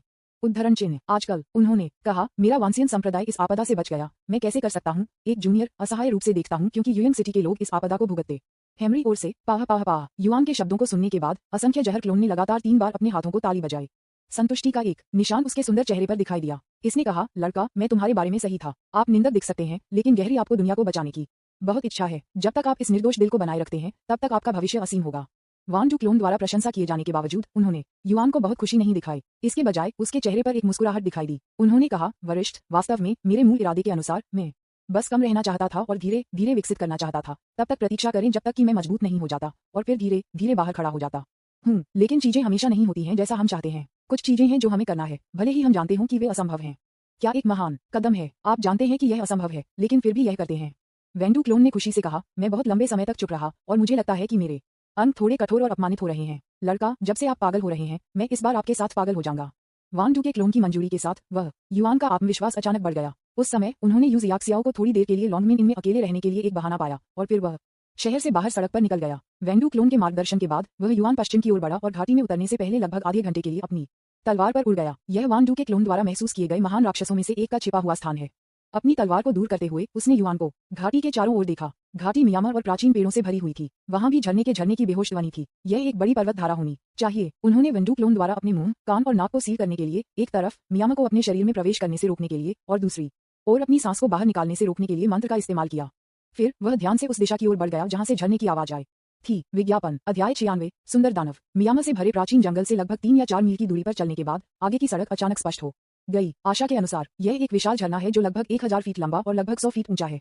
जल प्रवाह ने झरने के नीचे कई 100 फीट की त्रिज्या के साथ पानी का एक विशाल पुल बनाया। पानी नीचे गिरता है, घने जंगल में गहरा। निश्चित रूप से इस तरह का एक बड़ा झरना युआन को झटका देने के लिए पर्याप्त नहीं था। वास्तव में उसे अविश्वसनीय महसूस हुआ कि झरने से बने पानी के विशाल पुल से सुंदर गायन के फटने वाले थे जो प्रकृति की आवाज की तरह लग रहे थे। मैंने एक युवा महिला को लंबे काले बालों वाली झरने की तरह देखा जो कि सिसाडा के विंग के रूप में पतली पैडलिंग और पूल में खेलते हुए एक धुंध को पतला पहने गायन उसके मुंह से आया था। वह युआन के कोण से वह केवल उसकी सुंदर पीठ को देख सकता था, लेकिन फिर भी उसके लंबे काले बाल पानी से गीला हो गए और उसकी कमर और कूल्हों पर गिरते हुए उसकी पतली हंसती हुई गर्दन, उसकी पतली कमर जो एक हाथ में आयोजित की जा सकती थी, उसकी चिकनी और उज्ज्वल पीठ, ये सब बहुत प्रभावशाली है। खासकर जब से उन्होंने युआन ने यूजियाक्सियाओ के साथ दोहरी खेती का अभ्यास किया था और अभी तक उस नशीले आनंद के बाद से उबर नहीं पाया था। इसलिए इस समय इस खूबसूरत महिला स्नान की दृष्टि ने उस पर एक मजबूत दृश्य प्रभाव डाला। पर जल्द ही जब उन्होंने युआन को लगा कि उसके सिर पर घूंघट के साथ पूल में स्नान करने वाला व्यक्ति सबसे अधिक संभावना है कि वेंडू क्लोन से होश में बड़े राक्षस, उसने तुरंत अपने विचार एकत्र किए। पुकारना। उन्होंने एक गहरी सांस ली, अपने दिमाग में वासनापूर्ण विचारों को दबाने के लिए खुद को मजबूर किया और पूल में स्नान करने वाली महिला पर चुपके से जाने वाला था। अचानक इस समय पूल में महिला अचानक गिड़गिड़ाया और कहा, छोटा आदमी एक लड़की को स्नान करते हुए घूर रहा था जैसे कि एक सज्जन का व्यवहार नहीं है। वह युआन। मूल रूप से उन्होंने सोचा था कि यूजियाक्सियाओ जैसी एक महिला जो सीधे उसे अपनी भावनाओं को स्वीकार करने के लिए बोल्ड थी और आकर्षण को बाहर निकालती थी, पहले से ही काफी आकर्षक थी।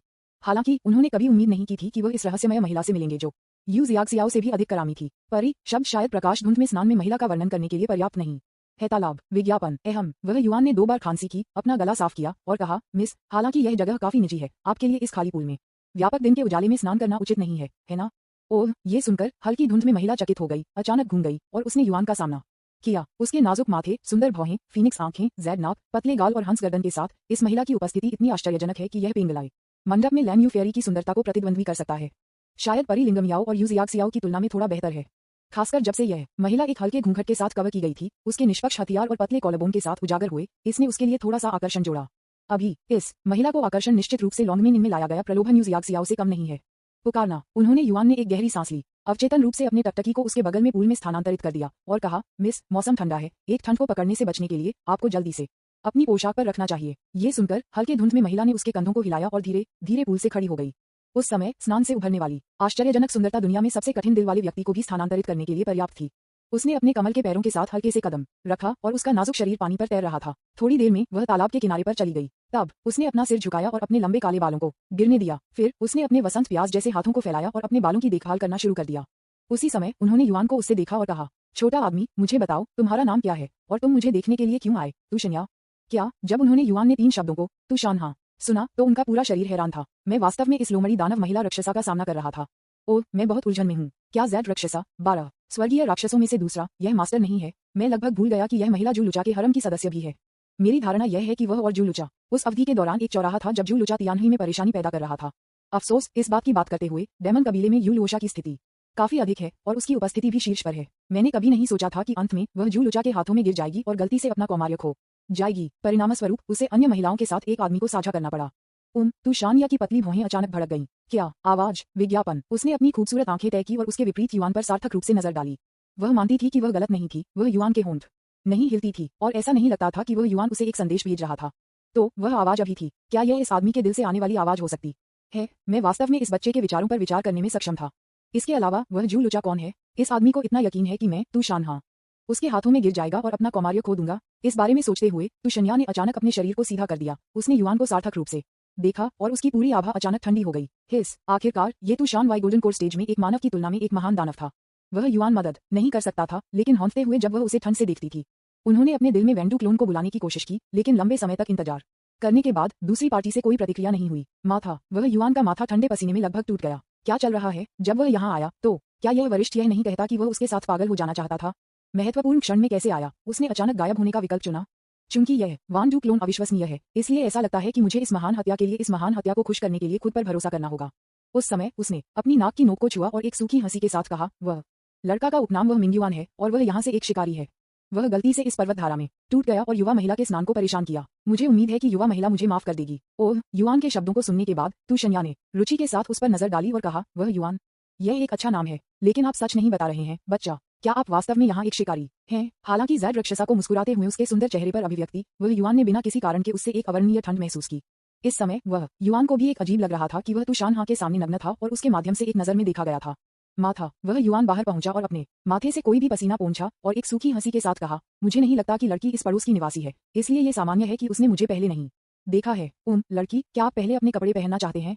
विज्ञापन अध्याय 97 मोहक लोमड़ी दानव। ये वास्तव में था कि वह युआन अपने आप को नियंत्रित करने में असमर्थ था जब उसके सामने फॉक्स दानव का सामना करना पड़ रहा था, जो केवल सिकाडा के पंख के रूप में पतली के रूप में एक धुंध को पहन रहा था। एक सुंदर चेहरा था और हर इशारे में एक आकर्षण था।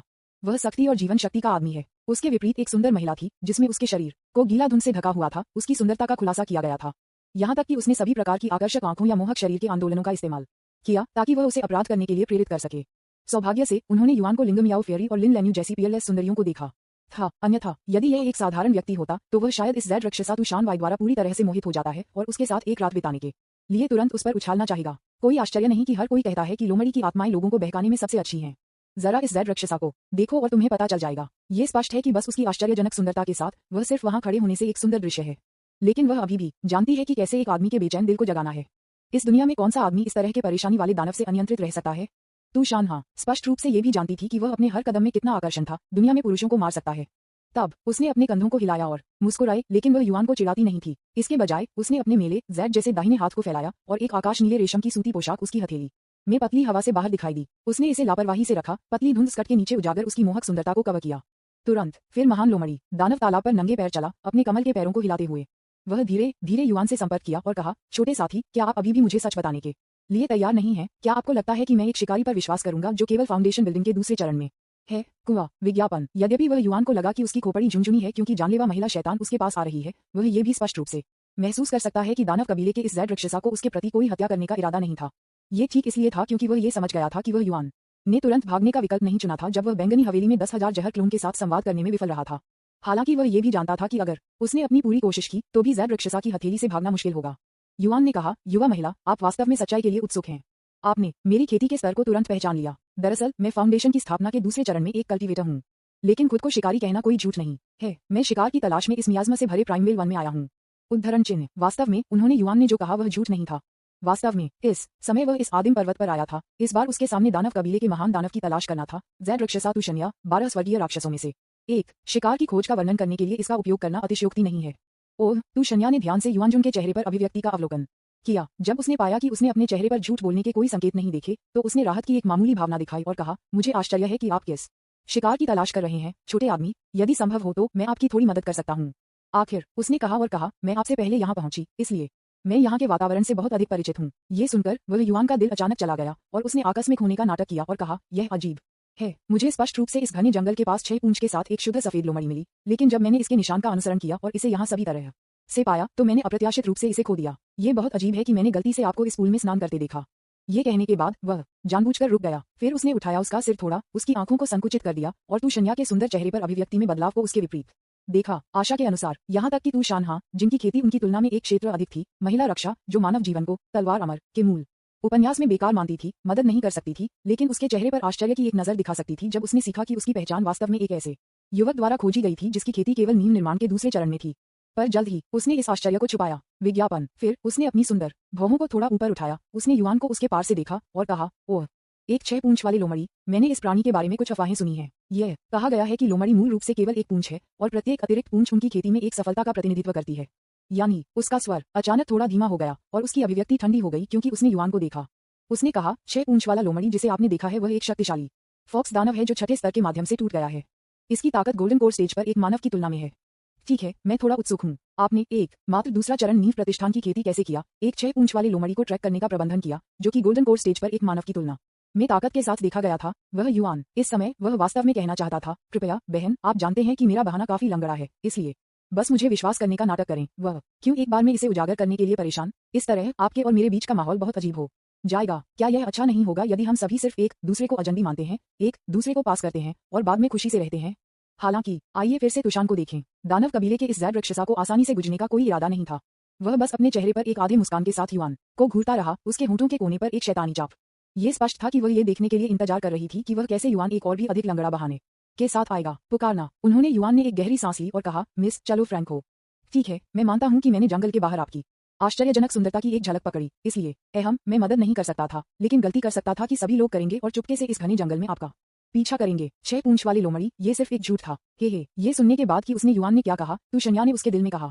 उसने खुद को सोचा, शायद पहली नजर में मेरी सुंदरता से आकर्षित होने के बारे में सजा का पहला भाग और फिर गुप्त रूप से मेरे पीछे चली आ रही थी, और 6 पूंछ वाले लोमड़ी के बारे में बात का हिस्सा आपके दिल में छिपा हुआ असली रहस्य होना चाहिए, है ना? जैसा कि उसने इस बारे में सोचा था, तुशन्या की नीली सिल्क कॉटन स्कर्ट अचानक हवा के बिना उठ गई। उसने एक कदम में कई फीट को कवर करते हुए नंगे पैर भी कदम रखा। पलक झपकते ही वह युआन के सामने सही थी और कहा, क्या आप एक वास्तविक 6 पूंछ वाले लोमड़ी को नहीं देखना चाहते हैं? मैं स्वाभाविक रूप से आपको आपकी इच्छा प्रदान करूंगा। विज्ञापन। अध्याय 98। दोहरी खेती के लिए आपको एक महान दानव भेजना। वह युआन अपने दिल में चिल्लाना चाहता था, नहीं, मैं इसे देखना नहीं चाहता। मैं बस आपसे दूर जाना चाहता हूँ। दानव की दौड़ के जैड राक्षसा जितना संभव हो सके। इस समय वह वास्तव में जू जियांग के उपस्थित होने के लिए तरस गया, जिसके बारे में बोलते हुए हालांकि जू लुचा के पास अनगिनत उपद्रवी थे, उन्होंने निस्संदेह दुष्ट तुशान वाई में ले जाकर मानव जाति में एक महान योगदान दिया। बहुत कम से कम तुशान के बाद जू लुचा के बाद उसका दिल मानव जाति की ओर मुड़ने लगा। ये जू लुचा और अन्य लोगों के लिए सही स्थिति बनाता है, जो कि 12 स्वर्गीय बुराइयों का सत्यानाश करने के लिए तियानही के विशेषज्ञों के एक समूह का नेतृत्व करने के लिए है। जू लुचा, जू लुचा, अब आप कहाँ हैं? जल्दी आओ और इस ईवल डुआ को पकड़ो। युआन के कबूलनामे को फिर से सुनकर तुशन्या की संकीर्ण और लंबी आंखें थोड़ी संकुचित हो गईं। अगला पल उसका पूरा शरीर अचानक हवा में तैर गया और फिर उसके हाथ, पैर और चेहरा लोमड़ी जैसी आकृतियों में बदलना शुरू कर दिया, और 6 लंबी पूंछ के रूप में मोती के रूप में एक बच्चे की बांह तुरंत उसके नितंबों से बाहर हो गई। इसमें एक पल नहीं लगेगा, वह 6 पूंछ वाले लोमड़ी में आधा व्यक्ति की ऊंचाई में बदल गई।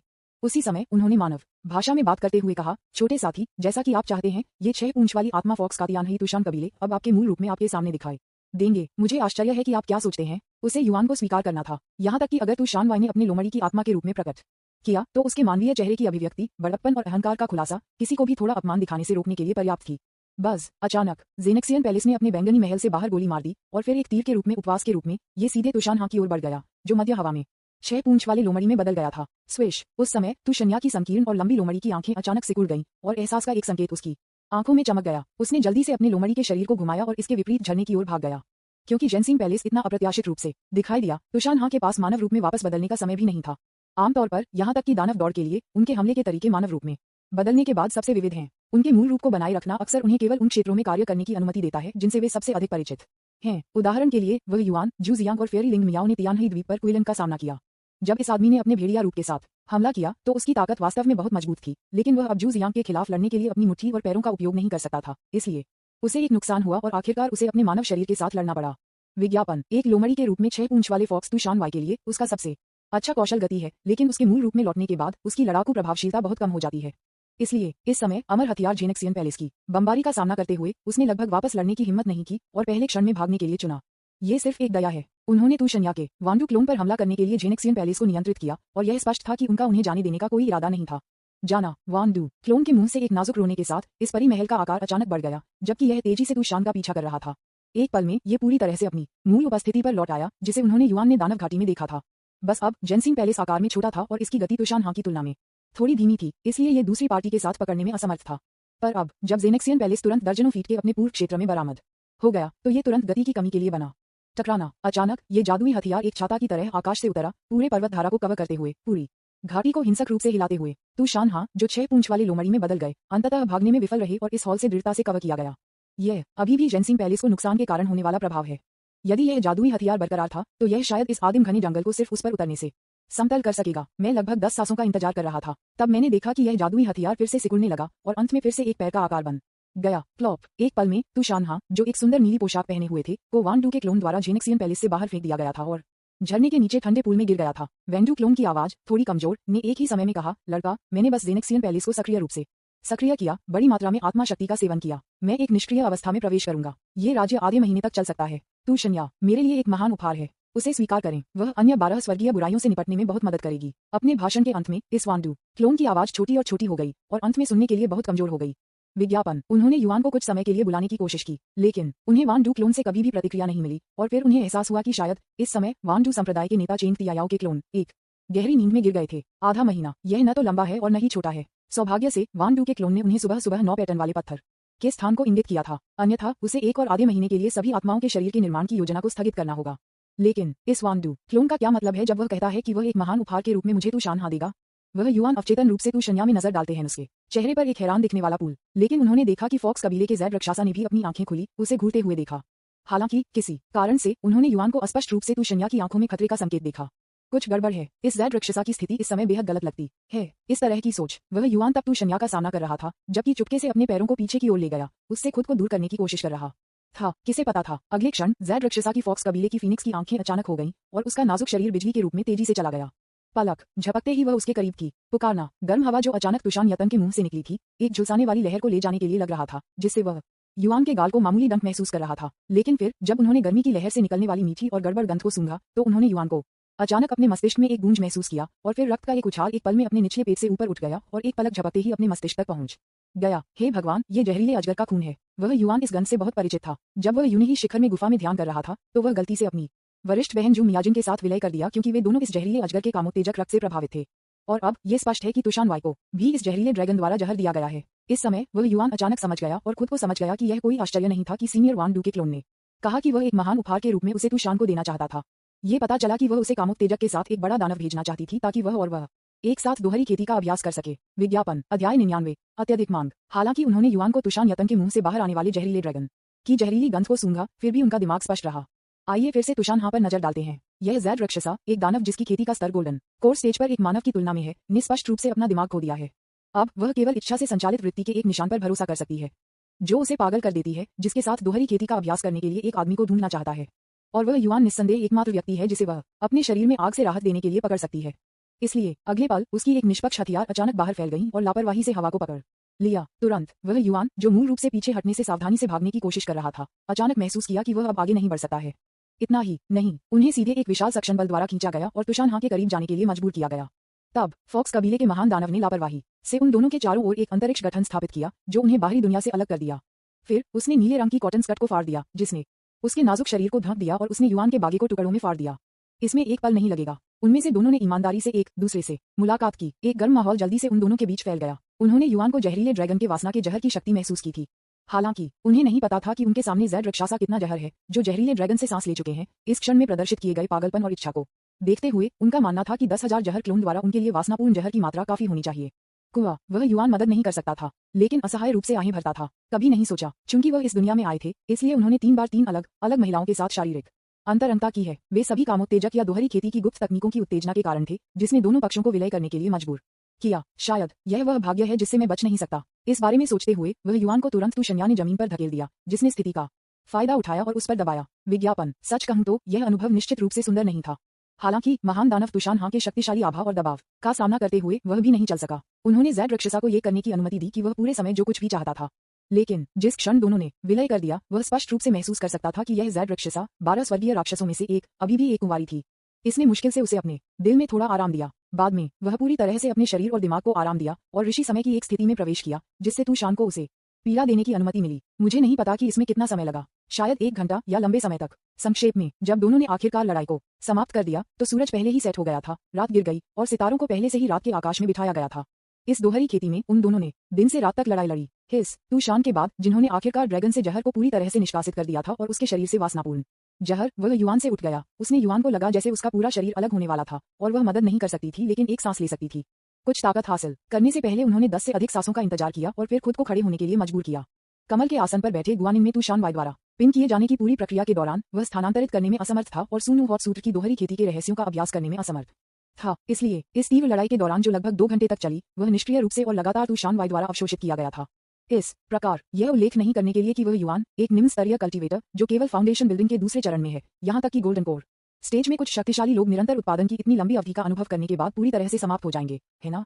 उन्होंने तुशन्या की दिशा में बगल में नजर डाली। हालांकि उन्होंने पाया कि महान फॉक्स दानव वास्तव में इस समय तालाब के बगल में क्रॉस लेग्ड बैठा था। उसकी आंखें बंद हो गईं और उसकी सांस को विनियमित कर रहे थे। स्विश। लगभग आधा कप चाय बाद में यूयूलोशा ने अचानक अपनी फीनिक्स आंखें खोलीं और उसकी आंखों से प्रकाश की दो तेज किरणें बाहर निकल गईं। इस पल विज्ञापन वह युआन स्पष्ट रूप से महसूस कर सकता था कि तुशन्या से निकलने वाली आभा पहले की तुलना में स्पष्ट रूप से मजबूत थी। ये हो सकता है। वह युआन का दिल अचानक चला गया। उसने खुद से सोचा, क्या ऐसा हो सकता है कि उसने मुझ पर जो जबरदस्त समझ लिया है, उसने वास्तव में इस फॉक्स कबीले के महान हत्यारे भगवान को अपनी खेती में सुधार करने की अनुमति दी है।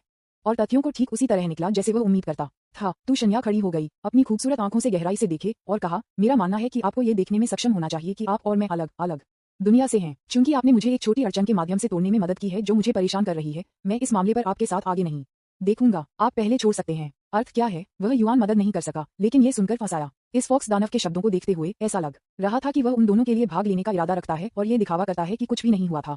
लेकिन समस्या यह है कि उन दोनों ने स्पष्ट रूप से सबसे अंतरंग और सामंजस्यपूर्ण संबंध का अनुभव किया है। क्या इस तरह की बात का इलाज किया जा सकता है जैसे कि ऐसा कभी नहीं हुआ हो? इस बारे में सोचते हुए वह युआन का चेहरा थोड़ा गहरा हो गया और उसने कहा, मिस, हाँ, वह इस तरह की चीज को कभी नहीं भूलेंगे। आखिरकार ये हुआ। लेकिन अब जब आपको लगता है कि मेरे लिए अपनी कौमार्य खोना, वह युआन, आपकी स्थिति का अपमान है, तो वह आपके शब्दों का पालन करेगा और फिर कभी इसका उल्लेख नहीं करेगा। विदाई। ये कहने के बाद वह पूरी तरह से चारों ओर घूम गया और बिना पीछे देखे पहाड़ की धारा से दूर हो गया। तुशन्या ने देखा कि वह युआन की पीठ धीरे धीरे पहाड़ की धारा से परे गायब हो गया। उसके चेहरे होंठ खोले, लेकिन अंत में वह कुछ भी नहीं कह सके। किसी कारण के लिए जब मैंने युआन के चेहरे पर निराशा देखी जब वह चला गया, मेरा दिल बिना किसी कारण के कांप गया और मैं अवचेतन रूप से उसे रखने के लिए बोलना चाहता था। लेकिन वह दानव राजा के रूप में अपनी गरिमा को नहीं मिटा सकती थी, इसलिए जब वह युआन का आंकड़ा पहाड़ की धारा से पूरी तरह से गायब हो गया था, तब भी वह बोल नहीं सकती थी। पाह पाह पाह। अचानक इस समय विशालकाय झरने के ऊपर तालियों के 3 दौर में सुना गया था जो लगभग 1000 फीट तक फैला था। फिर एक तेज कठोर आवाज सुनी गई, धीरे धीरे और मजाक में कह रही थी, बहन, हाँ, मुझे लगता है कि आप इतने सालों तक मेरी प्रगति को अस्वीकार करने के लिए बहुत अलग और अभिमानी थे, लेकिन ये पता चला है कि आप सिर्फ मेरी सुंदर उपस्थिति को नापसंद करते हैं। नहीं, उस आदमी ने तिरस्कार पूर्वक कहा और कहा, जब आप एक सुंदर युवक से मिलते हैं तो आप उसके लिए खुद को बलिदान करने के लिए दौड़ते हैं। जैसा कि वह बोल रहा था, एक आकृति को झरने के ऊपर आकाश से छलांग लगाते हुए देखा गया था। 100 फीट की ऊंचाई पर कोई परेशानी नहीं हुई। अन्य पार्टी बिल्कुल। वह आदमी बिना धीमे भी तेजी से गिर गया और झरने के नीचे पानी के विशाल पूल में दुर्घटनाग्रस्त हो गया। टकराना। एक बहरा गर्जना के साथ जो झरने की आवाज को बाहर निकालने के लिए पर्याप्त जोर से था। पूल में पानी 10 फीट से अधिक ऊंचा था। विज्ञापन। अध्याय 100। शून्य गठन। अगला पल फिर एक ग्रे बागे में एक लंबा और पतला मध्यम आयु वर्ग का आदमी लगभग 1 फुट और एक आधा लंबा पूल से बाहर कूद गया। उन्होंने 10 फीट का कदम उठाया और एक पलक झपकते ही तुशान वाई के पास आ गया।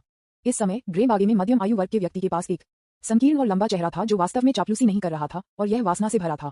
उसकी आंखों में अपरिचित लालच। जब उसने तुशान को देखा तो वह इतना घृणित था कि यह लगभग एक मिचली बना। तुशन्या ने खुद को अपनी उल्टी को वापस रखने के लिए मजबूर किया। जैसा कि उसने कहा, फुशो म्यूल, आप दर्पण में क्यों नहीं देखते हैं और देखते हैं कि आपका खच्चर जैसा चेहरा कितना बदसूरत है? क्या आप इस लोमड़ी के सौंदर्य को पूरा करने के योग्य हैं?